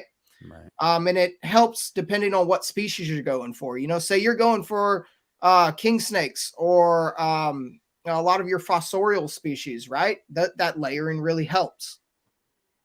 I would say a lot of herping videos I've seen where guys are flipping through like a 10 stack or whatever. You'll find like couple on the higher layers, you'll find like some copperheads and stuff, and then as you get lower, you'll see like the worm snakes and the ringnecks and all that, and get down. You could ask Jake. The worm snake was in a pretty shaded area under a piece of wood. First thing in the morning too. Oh, it was tin, wasn't it? It was tin. Yeah, it was tin. Sorry, it was in a shaded area under a piece of tin, and that tin first thing in the morning was warming up quicker than the surrounding boards, and it was in a more moist area. So you see the difference there, Harry asked, do you ever lay sticks, logs, or other stuff on your tin to help it create or hold moisture barrier more quickly? Absolutely. It also helps hide it because unfortunately we have issues with poachers from time to time, right? Right. So yes, absolutely throwing a couple sticks on top, hands down. I also love to sometimes lay tin up next to long logs because where do you guys think canebrakes love to lay at, right? Yeah. So a lot of times you can lay stuff up the logs and stuff and kind of create that deeper underlayer for them bigger snakes to be able to get into, right? And you talked about earlier, seasoning a site quicker. Does that involve just raking the vegetation and pine straw away and the vegetation from underneath it so that it's bare ground contact and it seasons a little quicker? Like I said, I work full-time job. I do this in my free time as well. So I'm pretty lazy with it. If it's really bad, I'll cut it and trim it back a little bit with, quick whack with the machete. But actually cleaning under it helps a lot. Okay. Yeah. You got to wait for that vegetation to actually die off and break down, right? Which has its benefits though. You got to think you're giving that vegetation time to break down And underneath that tin, it's adding more of that microclimate and more of the beneficial things you need to draw the food sources in. And so it has its pluses and minuses, you know. Yeah. I would think to, like, if you're in a grassy area, if it's grass but there's pine straw, I would think raking out all the pine straw and then leaving the grass there to deteriorate might be, you know, a quick way to do it, but also leave some of that grass to deteriorate on its own, because that dead grass also creates nesting habitat for rodents. You know, we talked Area about weed eater would be fantastic. Yeah, he said bring a weed eater. Yeah, that'd be awesome. So what about, you know, as far as seasoning, if you put out a new piece, how long do you let it sit and then don't touch it for? I'm pretty much bare minimum 6 months, a lot of times closer to a year. And you don't touch it at all in that time. I might flip it once just for giggles to see. Yeah. But for the most part, I'm pretty much leaving it alone for 6 months to a year. Okay. Yep. Good. So once it is seasoned and it's there for, you know, it's been established. You know, Justin asked me this yesterday and he told me to bring it up on the show. How often, and I was already going to ask, how often do you want to flip your sites that are established? I mean, I've had some sites that I've flipped like 2-3 weekends in a row, just because I've had groups down and stuff that I've been leading. But most of the time, if I can help it, I'm going to stick to at maximum once a month, twice a month. And do you think flipping more often can affect it? Absolutely. You got to think the more you have that cover up, the more you're disturbing whatever's under there, and the more you're opening that microclimate up to the surrounding climate, right? Mm-hmm. And not to mention the quicker you're adding to the deterioration of your flipping material, especially with boards, right? Every time you flip it and drop it, that's adding to the quickness of the deterioration. Okay. Yeah. Good stuff, man. Awesome. What about, you know, do you flip? What time of year are you doing more flipping than anything else? Like, what times of year are best to flip versus? I'm pretty much spring, summer. I mean, not spring, summer. Sorry, spring, early spring, fall, and winter. Okay. Nice. Summertime, it's kind of pointless. You can still do it if you want. I've definitely flipped stuff throughout the summer, no problem. It's just about where you're putting it, what you're using, and how hot the cover's getting in the summer. But the road cruising and walking and hiking is just so good. There's really not a need to flip in the summer. Yeah, for sure. For sure. And what about, you know, maintenance? Is there any upkeep that you should do to your sites? When it deteriorates, throw another piece on top. Oh, so you don't even take the old one out. You just throw a new one. Okay. That actually makes sense. Just creates more layering, right? Yeah. Yeah. I got More you. gradient. Yep. Yeah. Perfect. Awesome. Awesome. Awesome. All right. So let's move into some of your a little bit of captive talk here. You know, this has been really good as far as field stuff goes, man. You are a wealth of knowledge with this. Has been fantastic.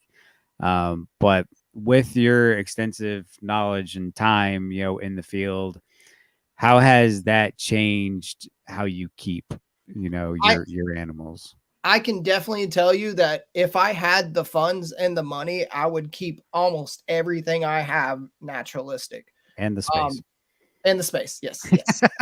Yeah, don't worry. I've convinced the wife to let me put a couple in the living room. There you go. There you go. So, yeah, I've actually moved a lot of my stuff into more naturalistic and bioactive enclosures. I know Jake got to see the spec enclosure. Don't even get me started on that, dude. Oh, you're breaking up, Jake. Oh, am I? Scott, can you hear me? Yeah, you're good on my end. Okay. Can you hear me, Gabe? Yeah, you're breaking up a little bit, but I can barely hear you. Okay. Okay, Sorry. you're good now. Okay. I don't know what's going on. But yeah, that spec enclosure, man, that thing is top notch. Top notch. Took a while to build. Is there anything that you noticed in the field and that's why you do certain things in your collection? I mean, of course I don't go herp out west for specs, but I notice a lot of the times, you know, rattlesnakes, not all of them, but a lot of the species of rattlesnakes that you see are a lot more arboreal than people give them credit for. Even in some of my native rattlesnake species, like my batwing, I actually supply it with, it's got some bamboo cross beams in there. It can actually get up on, and I've got a video of it actually up on the cross beams looking down. So, you know, it doesn't do it all the time, but, you know, within reason, you don't want to put a 6 foot tall branch for it to fall off of, right? But giving it slight places to crawl up on. Yeah. Rattlesnakes, a lot of the species, like the specs are a lot more, I don't know if communal would be the word. I guess somewhat communal. Yeah. So they can be cohab together. I would not recommend it to someone who hasn't worked with venomous and isn't skilled enough, because you do have to take them out and separate them to feed them, right? And sometimes taking several different rattlesnakes out of an enclosure can be a little intimidating for a new venomous keeper. So definitely work well within your own personal limits. Very good. What about for any of your non-venomous stuff? Is there anything that you do because of you being a field herper and those things? Like one thing I do now with, especially with my babies, I use flat hides. So I'll take a paper towel tube and I'll cut it in half, and then I'll cut it in half long ways and then flatten it out and put it flat over the substrate. I noticed a lot of times they get under the bedding and make that little circle in the bedding under that, almost like a piece of tin. You know, it's very small, but I like to use flat pieces of bark. Okay, like cork bark. Yeah. Nice. Very good, man. I did that with some baby king snakes and it worked phenomenal, man.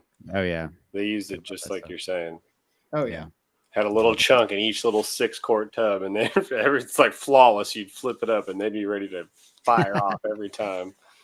I've tried to do that in some of my bigger setups as well. You know, just put flat hides out for them to actually, you know, bury under and do it just like you would, you know, in the wild, man. You know, I think that there's something to be said for a lot more, especially for your North American stuff, you know, creating those flat areas for them to, you know, it's just a naturalistic way that they hide, you know. Very good, man. Anything else that you can add into that game? Not really. I mean, I'm going to be building a nice naturalistic sandhill pine savanna type enclosure for the pine snake soon. Yeah. I've got a really cool idea. Anyone feel free to use it if you want. Making a hollow pine log, and as you know, you can't just throw a pine log in there. All the sap, you know, that Right. It becomes a ventilation and fire hazard. But what you can do is you can get a hollow, say a PVC pipe, right, or some sort of plastic tubing, and you can glue pine bark using pond foam to the outside of it to simulate a pine log that is then light enough to move as a hide and gives the visual appearance of them being able to go into or under a pine log. That'd be sick. Yeah. So that's kind of the plan with it. Are you going to put pine needles in there? Oh yeah, absolutely. I've used pine needles in several other naturalistic enclosures, and so long as I just bake them for a while. Yeah. Kill off anything. It's funny. So it wasn't the last time, but one of the times I was out by Sky, he's got really, really good longleaf habitat, and they were these massive longleaf pine cones just everywhere. And I was like, these look so good. And I literally just took my backpack. I just filled my bag up with these massive longleaf pine cones. And it was a while ago. My girlfriend asked me, she was like, hey, do you have a backpack I can borrow? I was like, yeah, let me go look. I saw all these pine cones in it, so I pulled it out and I was like, yeah, you can use this one. I was like, but hold on, let me take all my pine cones out of it. And she was like, wait, what? What the hell? She'll get used to it, man. Oh yeah, she literally took a video of me. She's like, "This is why he's not gonna leave because he just has pine cones in bags randomly in his backpacks in my closet." So She's like, this is why I don't have to worry about him cheating on me. I'm pretty sure Jake walked into my house and just looked at my kitchen table in the middle of building stuff. And I've just got nothing but a bundle of dried grass I've harvested and dried. And Jake's like, "What are you doing with that?" And I was like, "It's for an enclosure." Sage Don't worry about ceremony. Yeah. Yeah. right next to the freaking buckets of fossils and megalodon teeth that he had. I was still sorting out some recent finds. Yep. I do a little bit of fossil hunting. You can see the meg tooth I found recently on the That's net. dope, man. That's not even a big one for him. Oh, No, I that's a can small only one. imagine. I've been trying to get back more into that, man. I love going out and hunting for artifacts and arrowheads and stuff. I finding arrowheads. I found like a part of one. But the That thing surprises is, me in your area. I'm always fossil hunting. I'm never artifact hunting. I guess that's true. So the biggest thing though about that, back to that too, is guys, when you're out doing other stuff, you can herp too. I mean, when I'm out, I'm not only herping, I'm mushroom foraging, I'm fossil hunting, I'm foraging different edible plants. I'm doing all this together as one. I mean, there's been days where I've driven down, hit perfect habitat, found some nice lion's mane mushrooms, found some cool snakes, and then gone and found some fossils, and it's all about just getting out there and enjoying what we have, man. I mean, and appreciating it. If we don't show other people why they should get out and appreciate it, we're gonna lose it, and nopody wants that, right? Heck no. Yeah, that's a big thing. If you've listened to past episodes, we're herpers one, but we do this because we want to promote getting out into your local areas and observing your local fauna and appreciating it for what it is. And while we have it, it's not all about. That's why with our first challenge, it wasn't about just finding snakes. It wasn't herp oriented. It was about getting outside. And I'm so glad we had plenty of people write in that like, no, they didn't really find any herps, but they told us what they did find, because even winter, summer, spring, fall, whatever, you can go outside. You might not find a snake, might not find a lizard, might not find a turtle, but you're going to find something. You're going to observe something cool. Dude, I'm with everyone. I'm with 80% of the people in the chat. I don't even have any good herp observations, but my favorite observation so far this year is with the damn possum. So exactly. Get out there. I wouldn't have seen that possum and played tag with it if I wouldn't have been out there. So exactly. That's like me and Jake. Out there. Me and Jake were checking a spot, and I hopped out, and there just happened to be a really beautiful shed antler right there on the ground. And I mean, that in itself is really cool, right? Yeah, I love finding stuff like that. Yeah, dude, it's fantastic. You just gotta get out there and enjoy it, man. Enjoy it. Like it's sad to say, but enjoy it while we have it, because realistically, you don't know when it's not going to be there anymore. Because every day things are getting built up, places are getting clear cut, habitats getting destroyed. We're losing species left and right. It's harder. It's harder and harder every day to find eastern diamondbacks, pine snakes, southern hogs. Like these things used to be abundant back in the day, and it is not even close to that anymore. And it's sad. It is sad.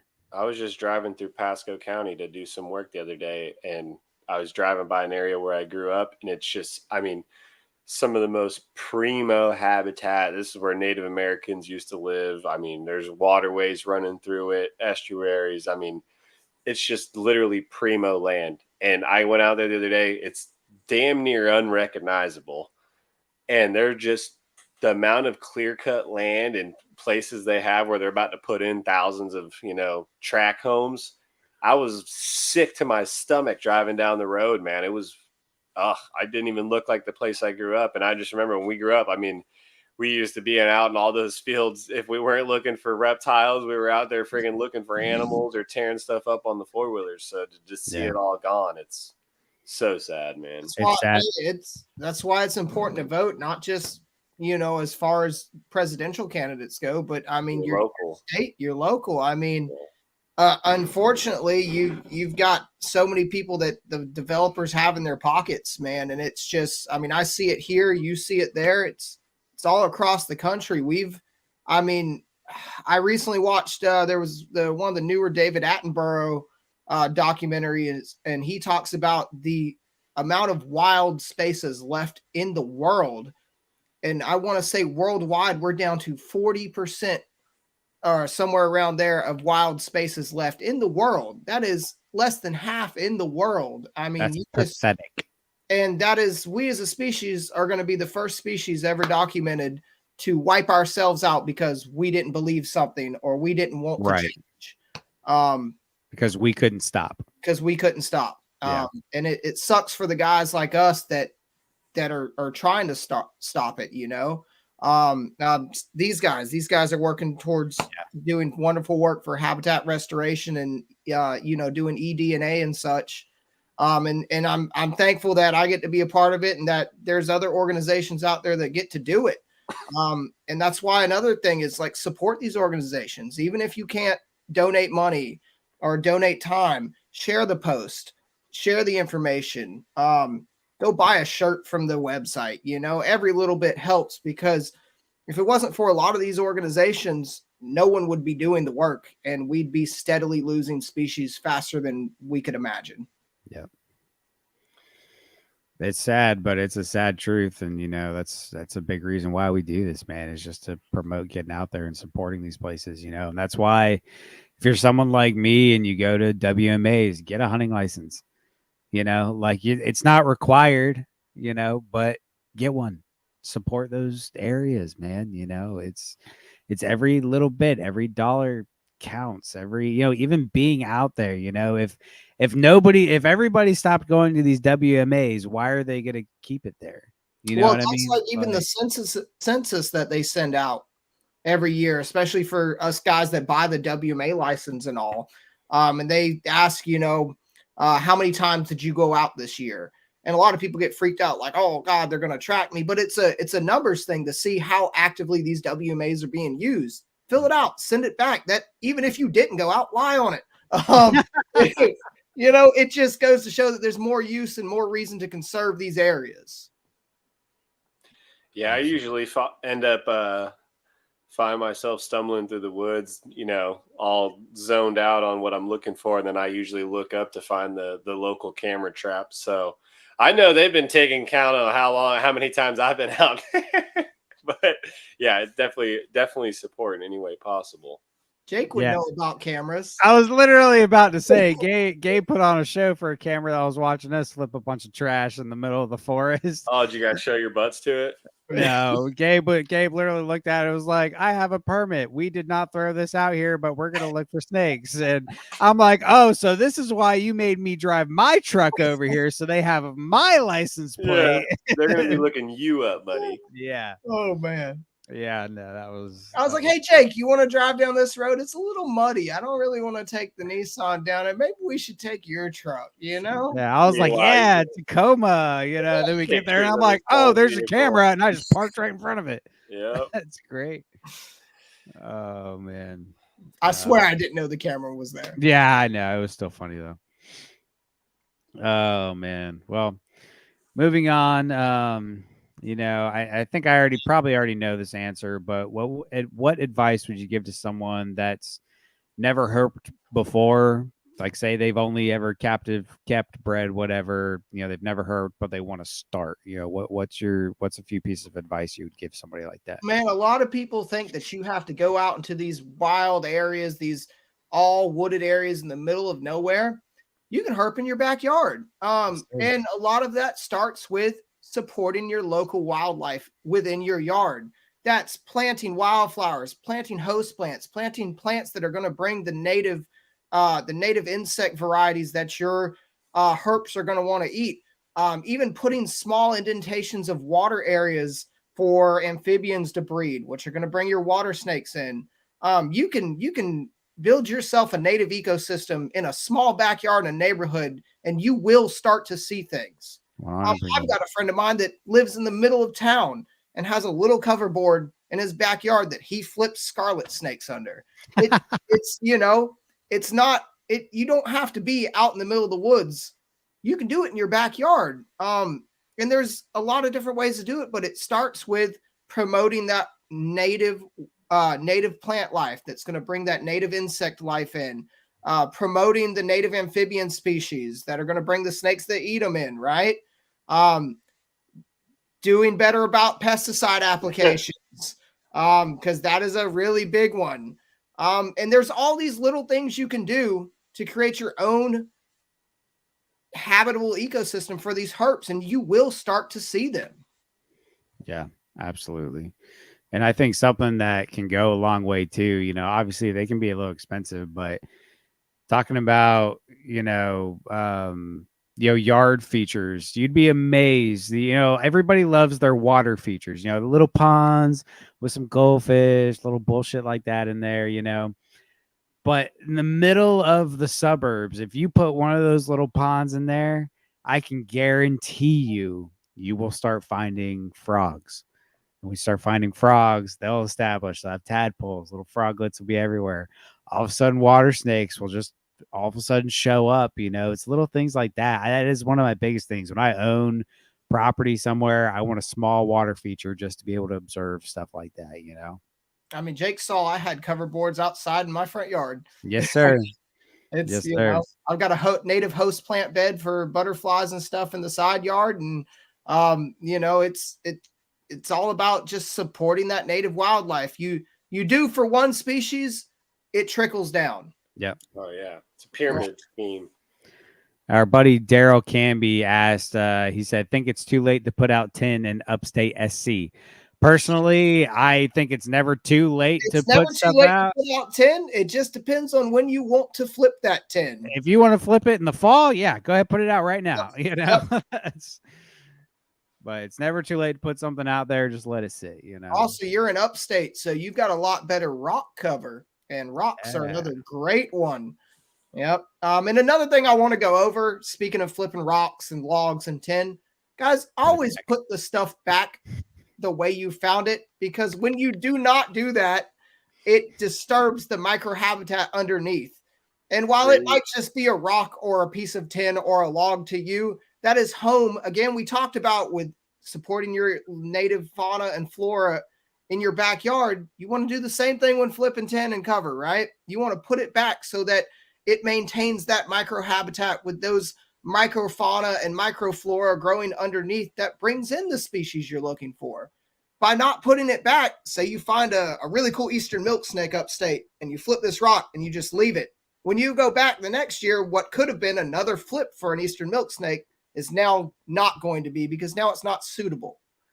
So remember that goes to a lot of people don't think it's habitat destruction.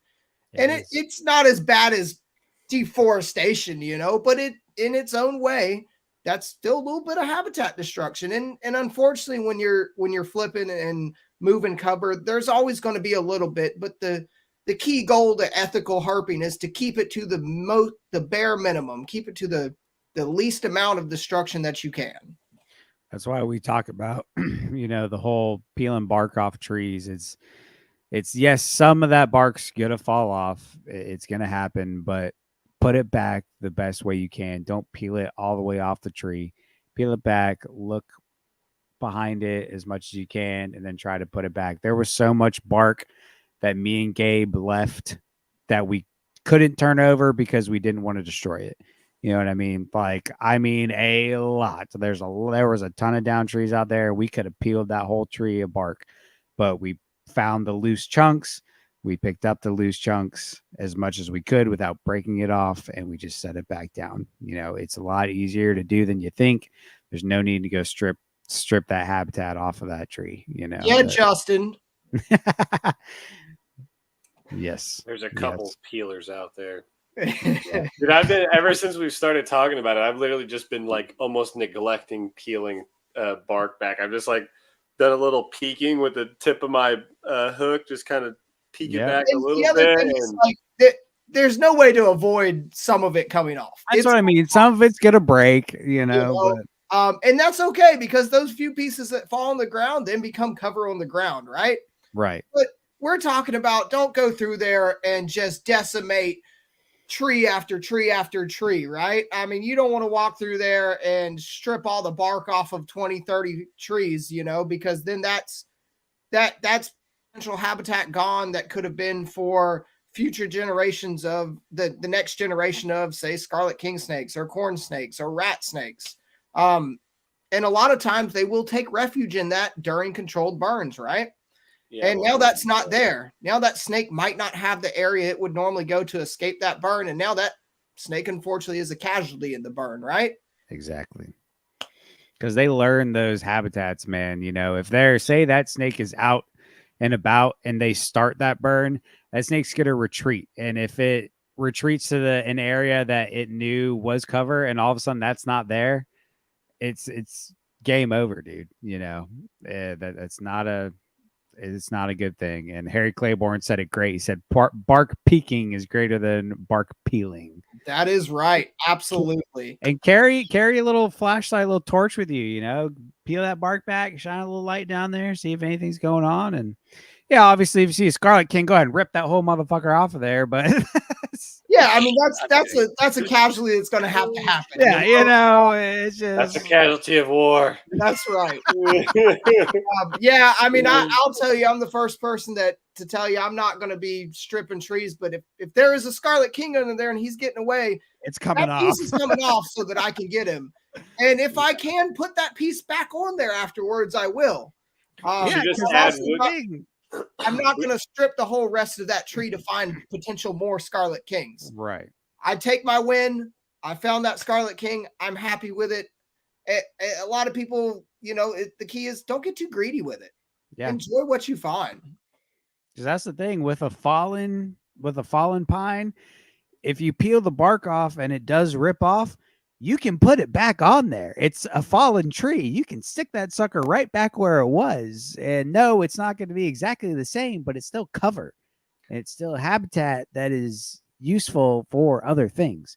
The amount of things that weren't herps that we saw under bark was insane. Between grubs, beetle ants, was really cool, you know? Yeah, all the beetles, all kinds of stuff. You know, we can always add wood glue to the herp bag.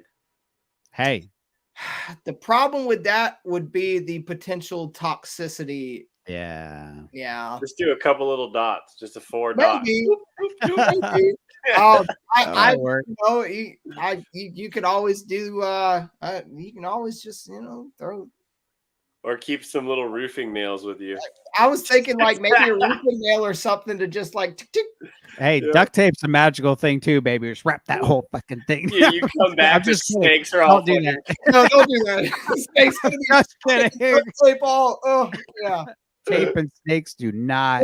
But dude, honestly, like the little slap staple guns. Yeah. Carry a slap staple gun and just go ahead. There you go. Yeah. Fucking put your bark back, Justin. Jack. That's Jack. Pine tar. Duh. All right, Gabe. So I already pretty much know what lifers you need, but we're gonna get into it anyways. He said duct tape. You mean redneck glue traps? That's right. Yes, Harry. So Gabe, do you have a lifer species you're targeting this year? And is there a new area or state you plan to go to? I would hope to at least maybe get down to Florida. I've got an invite to go hang out with a buddy in Southern Arizona. I've got an invite to go to a friend's property in Puerto Rico. Would love to get the chance to go there. It's just a matter of getting the time off from work. A lot of places I can and would love to go. Just getting work off,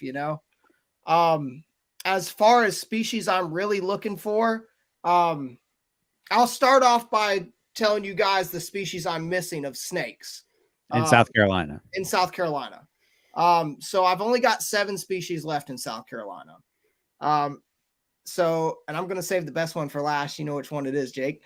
So last one's going to make you laugh. Because it's very funny to me. I don't know why, but it's very humorous. I am missing, I'm missing a mole king snake, an eastern milk snake, a queen snake, a smooth earth snake. Screw you, Jake. Jake's got me one upped on that. Yeah.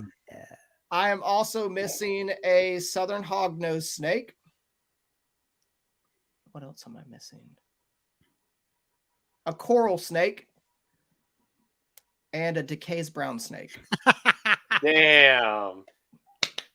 Save the best for last. Oh, the decays just makes me laugh. I just found out a friend of mine just cruised one on the road. Me and you found the burnt antler, Jake, literally 5 minutes from my house yesterday. Sounds like you got to go, my friend. Yep. They're just not super common in my area, but once I drive usually about 30 minutes outside of my area, they start getting common. I cannot seem to find one. I'm going to have to hit some old ladies' houses in some neighborhoods and just ask to flip their yard gnomes because that's the thing with those, man. They're just such a small fossorial species. It's not like you're going to see them all the time road cruising. You know, you got to go flip a bunch of stuff. I mean, you can, but for right conditions, you could absolutely see them road cruising. Yeah, absolutely. I found a pinewood snake road cruising. You know, like they're there. It's just a matter of right place, right time. But you're gonna have a lot more luck digging for them, basically. You know. So I'm really hoping that I can find the southern hognose this year. It's a shame I haven't because I live in a decent area potentially for it. But even in my area, they're still really, really rare. But I'm working hard to find that one this October. I need to just get off my butt, take a weekend, and drive up to the Midlands and upstate and go ahead and knock smooth earth snake, queen snake, and mole king snake. And I know Jake's wanting to go with me, so we'll probably you just tell me when, brother. I'm on that because we got to find queens up there. Yep. We got to find the moles, eastern milks, all that good stuff. The eastern milks, we're pretty much going to have to go into the Blue Ridge. Yeah, we're gonna have to go up. So I've got a buddy of mine in the upstate who's already told me he could put me on some eastern milks. And moles, we need mole kings. Yeah, those are going to be upstate too. So those species, it's pretty much just a matter of driving. I don't know if I'll ever see a South Carolina coral snake. I just need to come to Smitty's neighborhood early in the morning and drive around while he's sleeping and then knock on his door when I find it and be like, hey, look at this. Yeah, because he's not going to be there with you.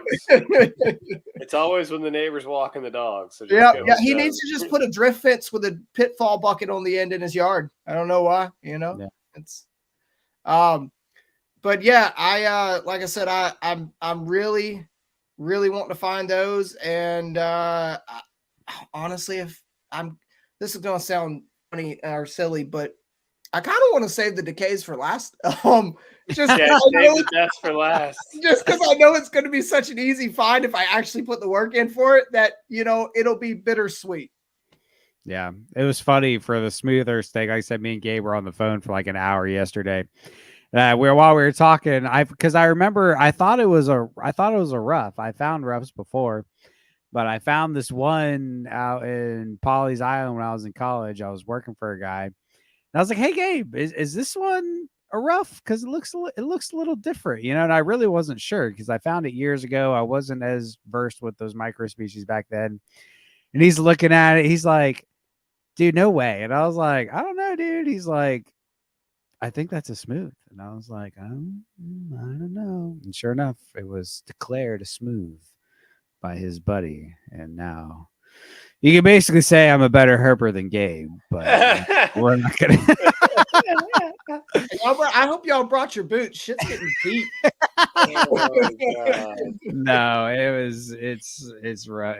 that was pure luck on that one. I was literally working for this taxidermist, doing some landscaping for him. I was literally pulling out azaleas and planting them in another spot for him. And I was pulling out these azaleas and out popped this little fucking smooth earth snake, apparently. So, pure luck. Harry said he desperately wants to go find some milks. Harry, you should come with when we go upstate. Come with us. We'll go find somebody. Hey, go salamandering and milk snake hunting, right? I mean, I gotta go if you guys are going mandarin. Come on, man. Mander is just a part of it. Oh, that was the other thing we found a bunch of while we were there. Yeah, A bunch of Carolina slimies.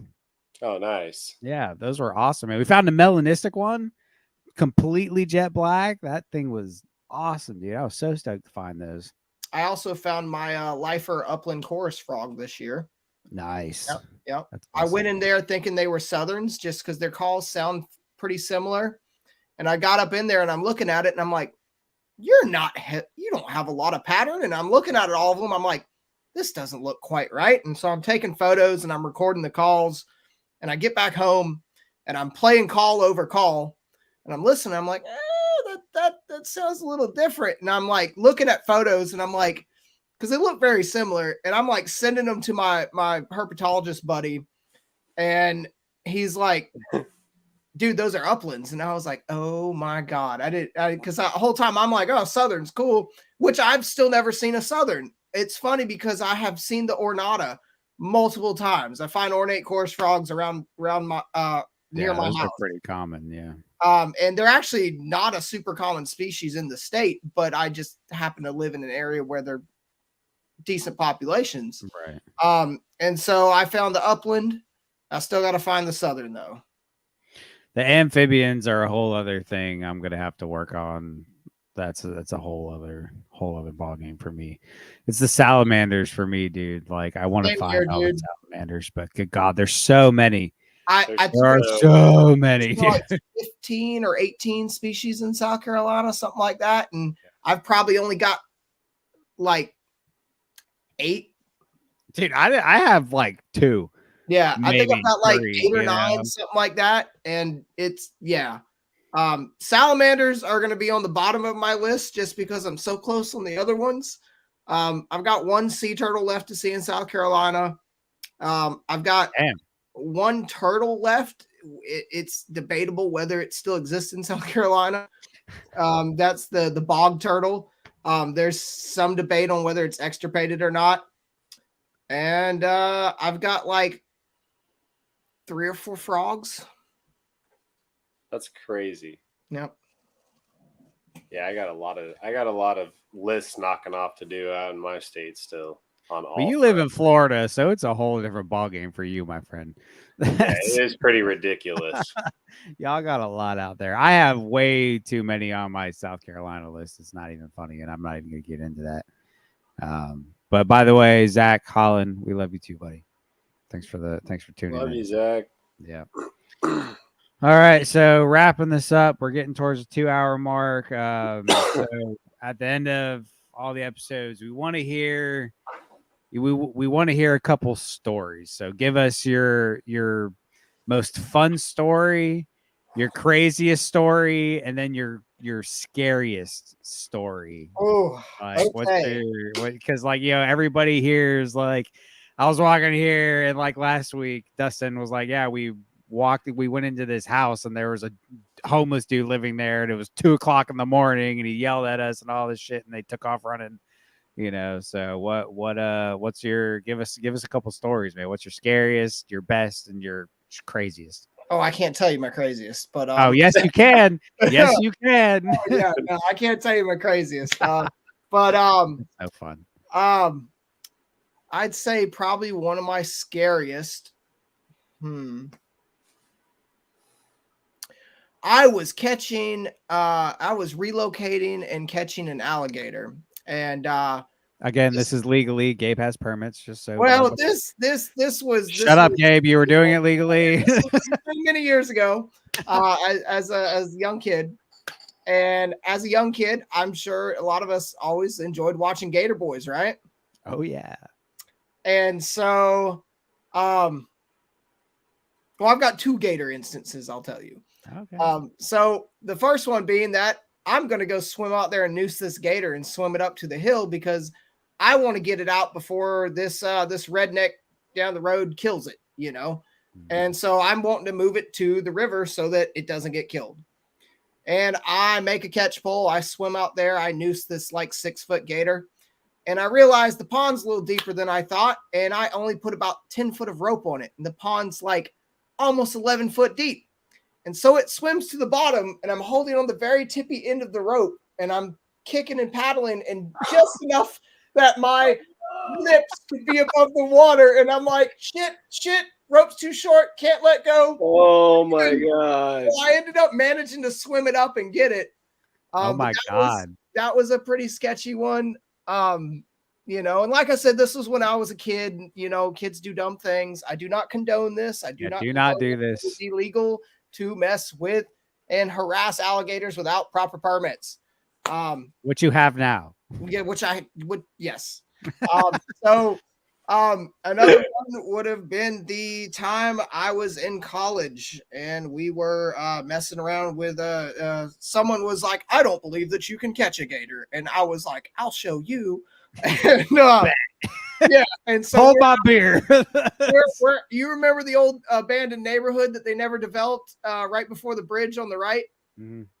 Yep. So those ponds? Yeah, so for reference, me and Gabe actually went to the same college. Yeah. Ironically, it was, yeah. So the first pond, it had that little mud flat on it by the right by the one house that was built was the clubhouse. I think so. Yeah. Yeah. So I see about a 6.5 foot gator, and I'm like, I'll show you. Normally, I would take my shoes off to get better grip or put better gripping shoes on. I had some slick ass Georgia boots on, and I'm working this gator, slapping the tail, spinning it, and my buddy's just enamored. He's like, oh my God, he's doing it. And my foot with these slick ass boots hit this soft spot and slide out just enough the gator sees it, turns around and slams its head into my leg sideways, tries to grab it, but because it hit sideways, it couldn't get a grip. Knocked me on my ass. I rolled over, hopped up, looked at him, and I was like, all right, I'm done for today. Oh my God, dude. Back in the truck and left. He never let me live it down, but yeah, that was a close call. That's pretty stupid, Gabe. That's a pretty dumb thing to do. It was super. we all do dumb things growing up as kids. Being a teenager I was still a teenager at the time. We do stupid things. We learn from our mistakes, thankfully. Most of us. Yes, most of us. Yes. You want to go wrestle some gators? Yep. So, yep. Come on, man. Yeah, hey, I know you thought about it today, Sky. I don't want to hear nothing from you. I bet you did. You thought about it. Mm-hmm. I think about it every time I see one, but I'm not going to do it. All right. So that was one of the craziest ones. What was the other one, Jake? Just like your best story, one of the best stories you have. I forget what was the verbiage. So just your favorite. What's your favorite story from Herping? I don't know that I can choose a favorite story. Can I tell a couple? Yeah, absolutely, man. Right. We got time. All right. So I was out herping with a buddy of mine, and one of my favorite things to do is call my shots when I'm herping. Yeah, like you did today, you fucking asshole. Yeah. And so we're out herping, flipping some cover around a spot, and I'm like, there should be glossy crayfish snakes here. And I looked at him and I was like, flip that. There's going to be a glossy under it. He flips it. It's just this big, beautiful glossy sitting under it, right? Today, I have been talking shit to Jake for the past few days because I saw the weather was great today. And I kept telling him, hey, I'm going to go find a rainbow snake before the podcast today. And he's like, no, you're not. Nah, haha, and I'm like, you're probably going to kill me or kick me off as soon as I show the picture to you. And probably about 4 hours now ago, Jake got a FaceTime call, and it was hey, look what's in my hand. Gabe's FaceTimed me at 4:41. So yeah, about 5 hours ago now. Yep. Freaking ridiculous. My roommate Ty. A lot of people have met Ty now. If you went to Daytona, he was in the living room on the phone with one of his coworkers, and I answered, and I just started yelling, and I came back in, and the coworker he's on the phone with was like, "Is he done yelling at his friend yet? What was he even yelling about?" I was like, "It's none of your business. It was about a snake. Shut up." Oh God. So probably one of the best times though was I had a buddy of mine who I knew a little bit, but he was good friends with another friend of mine, and he had a couple friends coming down to herp, and they're all from different states. The one guy we know is from this state, right? super great guy. Like I said, I knew him enough to know he wasn't a crappy person. And my other good friend, my herping partner, he vouched for him. And he was supposed to take him out herping that weekend, and he had to work, unfortunately, or he had something come up that he couldn't make it. He called me and said, "Hey, are you off this week?" And I said, "Yeah."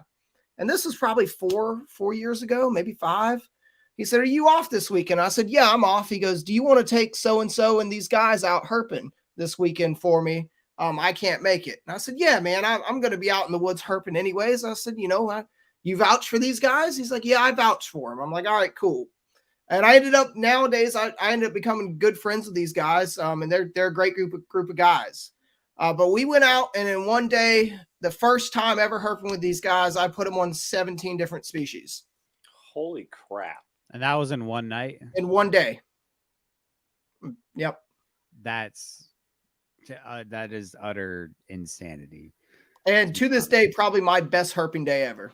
I mean, it's got to be, like, don't get me wrong, 9 species for the 2 days we were there. I thought that was incredible. I'm lucky if I go out and find 9 snakes in a night, and most of them not being ribbon snakes and it's raining.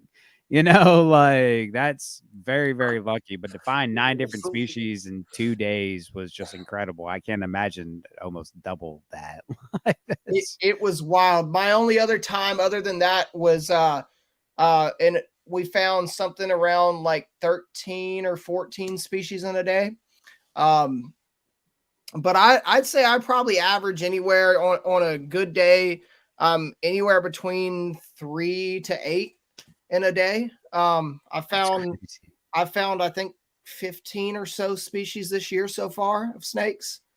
But I want to clarify that I work outside, and I live in the national forest, and my hour commute back and forth to work is all back roads when I want it to be. And he literally told me the other day, he called me at work. He said, "Yeah, my group canceled on me today, so I'm just out here herping." And it's literally, he's at his job. So, I found 6 cottonmouths that day. You're a cheater. For the record, you cheat. Let's get that clear for everybody listening. You are a cheater. That's all that matters. Me and Sky don't get to herp during our day jobs, but whatever. I don't know. Lately I have. But, I guess you have, so I guess I'll just go fuck myself. Well, part of my job is I have to go check my nature trails to make sure there's no downed trees, or I have to go maintain the boardwalks on there, right? Yeah, check my nature trails. Yeah, okay. So, when I'm walking those trails, I'm of course going to be looking for snakes. I mean, honestly, in the past couple of years, I found like 5 or 6 mud snakes out there. And it's just because I'm out there so much, right? Oh man, you would hate me if I told you one of my best nights for aquatics. It would be I found black swamp snakes, glossies, and mud snakes. You didn't find rainbows though, so loser. I've had a good aquatic night in South Florida before, where I found like green waters, bandids. We found glossies, mud snakes, and we found 2 baby mud snakes exactly a road apart from each other. They looked like they were from the same clutch, so they were exactly the same size. Oh, that's awesome. Sick. That's sick, man. That's awesome, dude. So I have a terrible mud snake story. So me and you dirty mud snake. I have two mud snake stories that are just, one's annoying, one almost made me cry. So me and my buddy were herping this specific road, and he always said, "Dude, I think there's going to be mud snakes out here. I think there's going to be mud snakes." And I was like, "Yeah, dude, for sure." And we herped this road, never found one. The one time I did not go with him, he calls me, said, "Hey man, guess what we found?" And I said, "Don't you dare say a mud snake." He said, "A mud snake." So they kept it overnight to photograph it during the day. I went and saw it. That was cool. The one that almost broke my heart was while I was in college. I was road cruising with my roommate, and I saw this little itty bitty snake on the road. And I did everything in my power to not hit that thing. And I didn't think I did. And I went by, I jumped out, and it was this little tiny baby mud snake that was wiggling on the ground from when I just ran it over. Dude, I'm talking like I've never cried field herping before from doing something like that. I almost had tears in my eyes when that happened. Like I felt like the biggest fucking piece of shit, dude. As you should have. I was so upset, dude. It just broke my heart that I killed this little itty bitty. I'm talking, dude. It was fresh. It was so is why small. Jake doesn't find snakes. It's the bad karma Yeah. from running that mud snake over. But you say bad karma. Years and years later, I think this was 2020-ish. I finally got my lifer, and it was a pushing 6-foot animal just in the middle of a path. I posted a picture on the Flippin Tin page. One of my favorite finds to date, and it was just such an incredible animal. So I think the gods forgave me and gave me one that I needed. So all right. Mud snakes are some of my favorites, man. Oh my They're god. so crazy. I love them, dude. Hands down, love mud snakes. I talked to a buddy of mine today about what he's like. What do you want? Which one do you think's prettier, a mud snake or a rainbow snake? And I was like, mud snake, dude. I have to go with mud snake. He's it's like, not even a competition. I'm like, nah, bro, mud snake all day. Yeah, I'm with you 100%. Rainbows are cool. They're really pretty, but I think they're more muted.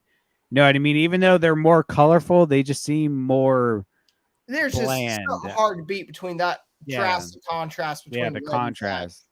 So as far as sad stories go, surprisingly, one of the snake species that took me the longest to find was scarlet snakes. Oh, really? I went out one night and this car in front of me, I swear I could have tracked them down to the gas station and beat the ever-living hell out of them, passed me and continued to run over 9 scarlet snakes in a row. I had to put out 3 of them. I was ready to haul ass and just run that person off the road. But I was like, you know what? This is a sign. I'm going to go home for the night and calm down. It was just so heartbreaking. I'd been looking for these things for so long. It was the perfect conditions, perfect time of night. And this car passes me and just decks just 9 in a row for like a straight mile. And I'm just like, God dang it. Dude, I've had that happen before in South Florida. We were road cruising, and it's like past one car in a whole 3-hour period, and then all of a sudden you just see dead snake after dead snake after dead snake, and it's just like, are you freaking kidding me? One car did all this damage. It's freaking I tell you what, we need to start doing. We need to start getting some rubber snakes and putting roofing tacks up through them and setting them on the other side. Set them on the other side of the white line. That way, you know it was intentional. Oh yeah. Mm-hmm. Yeah. Oh, you know, half of them are intentional, if not more. Yeah, absolutely. Yeah. Jeez, man. Well, Sky, any closing questions, comments, concerns? I mean, you kind of hit on everything. Everything I was about to ask, you ended up hitting on it. Is there any I know you said you had a friend in Puerto Rico. I think that's what you said, right? That you would go herping with. Is there any other places out of state that you really want to go herping, like dream spots or anything like that? Bro, if I could live in Australia, I would live in Australia. Let me know when you want to move there. I'm thinking about going. Listen, I am so game. I actually have a friend who's from Australia who invited me to come stay with them once they get situated over there eventually. And it's probably going to be a few years, and I'm hoping by then I can, if the invite's still on the table, because what I would not give, I'd give my left nut. You hear me? I'm buying a one-way ticket. Oh yeah, absolutely. I'm buying a two-way. I told my wife, I said, if I get a job offer that pays enough and the ability to move to Australia, I'm like, we're selling everything and moving to Australia. I'm almost not even worried about the job offer part. I'm thinking about just going out there and living off if there's that many bushwhackers out there that can do it, I could do it too. I just see Sky ride out in a loincloth on a dingo. Oh yeah, just what is he wearing? Leaves. Oh, Leaves. Okay. He's got a koala pelt on. I was gonna say, what's that on his back? Oh, it's a koala pack. Why is he covered in baby oil? It's true. That's eucalyptus sap, mate. It's for sunscreen. Oh my god. You see a big kangaroo hop out and Sky pops out the pouch. How Yeah. you doing, dude? Hey. They call me Jelly. Look, Mom, look. I'm a jelly. Oh god. Oh jeez, man, that's funny. Oh yeah, we'll That's definitely great. make that happen. Yeah, I would love to make an Australia trip happen, man. We've already got the invite from Scott, so Yeah, we're gonna have to go see him for sure. yeah, I would. It's just a matter of getting over there, man. That's an expensive plane ride. That's why you just get a one way. Yeah, it's cheaper. Hey, It's half the price. Half the price when you get a one way. Duffel bag, and I'll sit in storage the way. Yeah. There you go. We'll make it One happen. of us is traveling with a dog. That's right.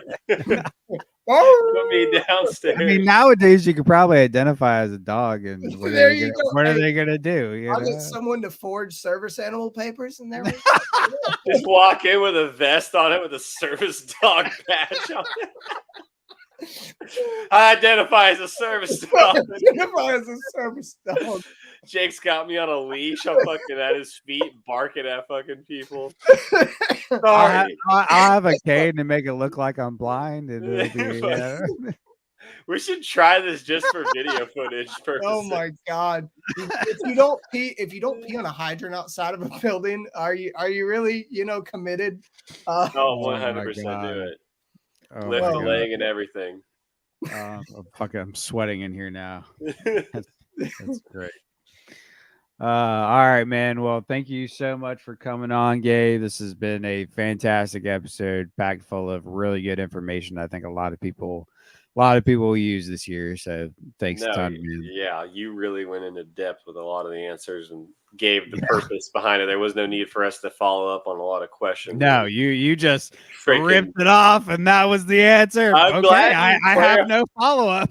I'm glad you clarified that he goes over this shit on a kind of like a weekly, daily basis. Because I was like, "What the fuck?" Yeah, dude. Yeah. Like, You know, you got this shit written down, or what? This is when you do it- well versed. when you do it enough, it just kind of rolls off the tongue. Yeah, I think my favorite part was when I jokingly asked about Longleaf being better than any other habitat, and you had a real answer for that shit. That was great. That was awesome. Which I like that. There needs to be a purpose, and there is a purpose behind every movement if you do it right. So like, it's all, you can be calculated about all this shit, and then Absolutely, when it works out, you can realize that the equation was there for a purpose. That's why we that Longleaf reptilia, baby. Let's go. Awesome. Well, Gabe, thanks again, man. I'm gonna kick you backstage while me and Sky do our closing stuff. So just hang out for a second, and we'll bring you back in the chat once we finish up. Yeah, man. All right, man. As long as you got time. All right, awesome. Awesome. All right, thanks, man. Thank you, dude. All right, y'all. Y'all have a good night. You too, brother. Appreciate it.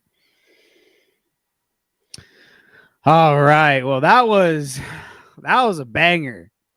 Dude, you guys not only killed it on what you found, but man, the information to bring back from that. Yeah, dude. And he's clearly got a lot of knowledge about his area and that forest. So yeah, dude. Just to hear about the specific. I mean, I probably looked like I caught myself fucking like 10 times. Like I'm just sitting here listening. I'm like, look over at myself in the screen. I'm like, bro, shut your mouth. I saw you a couple times. I was like, is he just like zoning out? I'm literally just sitting there just absorbing this shit. Like, okay, I could do this. Like he'd say you were thinking about it. I'm the like, whole okay, time. I can apply this at this area. Okay, I need to be hitting this at this time. If he's saying that, like, okay, maybe I should move a couple pieces of my tin. Like, all right, like there was a lot of good information absorbed out of that. But yeah, I don't want to seem like I was sitting there like an idiot the whole time, but it's kind of hard to talk and follow up when you're listening to this shit getting spilled out to you, and you're thinking about, all right, I can do this here, I can do this there. I need to.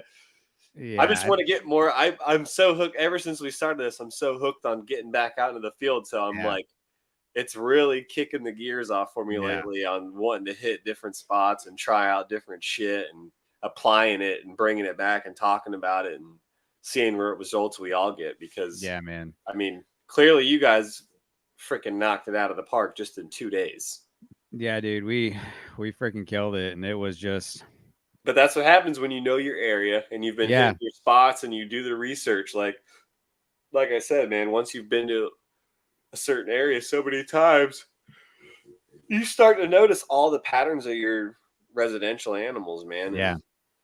Yeah, man. And Gabe's a really good example about putting time into your area. Gabe's been herping that national forest for over 20 years now. And I'm telling you, dude, I've never met somebody that knew such a broad area so well. Like, it was beyond impressive, and it made me just want to learn my spots that much more. Like, it's incredible, dude. He's the best herper I've ever been around, like, and interacted with and herped with. Like, it's truly incredible, truly impressive, and I'm very, very glad to call Gabe a very good friend now, because once you spend a weekend herping together, you're basically homies for life. So that's just how it goes. So me and Gabe talk pretty much every day now. So that's awesome. And he's only 2 hours from me, like, exactly, if not a little bit less. So it's going to be frequent trips to go see Gabe, even if it's for a day, because I can leave first thing in the morning, herp with him for the day, and come on back home. That's no problem. You have to. So, but yeah, huge thanks to Gabe for coming on. Kind of last minute. We had somebody else lined up, but we had some timeline issues, and you will find out why in the next episode. So we've already got somebody lined up for 2 weeks out, and I believe we've already got somebody else lined up, which I haven't talked to you about that for 2 weeks after that, but it'll make sense once I talk to you about it. Sweet. So we're going to keep on this whole train of, you're not going to know who's coming until the day of. You got to tune in live. Y'all are getting whacked with some serious guests, and you don't even realize. We're just coming back to back. Hit him with them. It's gonna keep coming too, man. This has been a lot of fun. We're gonna keep it going, man. So a couple things closing out. Remember, if you want some gear, hit us up. We're running it until 31st of this month, so let us know ASAP. Get you on the list. Get you some Flippin Tin gear. We got hats, lots of different colors. Shirts, they're going to come in the green, FT logo on the front, big Flippin Tin logo on the back. Check out the page if you want to look at it. And so new challenge this week. Yes. So we're going to change it up. So we know, thank you again, everybody that wrote into us over the last 2 weeks. It was fantastic. Thank you all so much for engaging with us. The new challenge for the next 2 weeks, and we might run this for a month too. We're going to get more specific once things warm up for everybody. I think we should run this one for a month, because this is a good one. Yeah, we're going to run this one for a month. So the next 2 episodes, we're going to run this. So our new challenge is to, whether it's local or a new state or whatever, herp somewhere or just explore. It doesn't have to be herping if it's still cold, but explore somewhere you've never been. Whether it's area, baby. Yes, whether it's a WMA, I don't care if it's a boat landing that you've never been to, but you want to check it out. Go herp a new road, go explore a new WMA, go whatever, whatever it may be. We're on episode 4 now, and we've talked about it for the last 3 episodes of tips and tricks to use. Yep. We want you guys to start applying some of them. We want to start applying some of them. We're going to be coming back on the next episode with new areas that we've just hit. Yep. So you guys, this isn't just for you guys. Like you said, this challenge is something that we're creating for us to do and for you guys to do. We want to hear your feedback, and we're going to bring our own feedback. But we want to be applying all this stuff we're talking about. We don't want it to be we're practicing what we preach. You know what I'm saying? We got to be about what we're preaching. So, like I said before, we've talked about the tools. Get on your iNet, get on your maps, your satellite, do some research, like Jake's saying. Doesn't have to be anywhere crazy. Find a boat ramp, find a little trail, get out there. See some. I've been blowing up Jake in his text messages every time I see some birds. I've been seeing hawks and swallowtail kites like crazy, baby, everywhere, and I've been seeing them too. So get out and find something new, man. Again, even if it's cold, you can still go explore somewhere new. Go find some new habitat, just somewhere you've never been, whether it's local to you. Obviously, we push all the local stuff because we want everybody to explore their local fauna.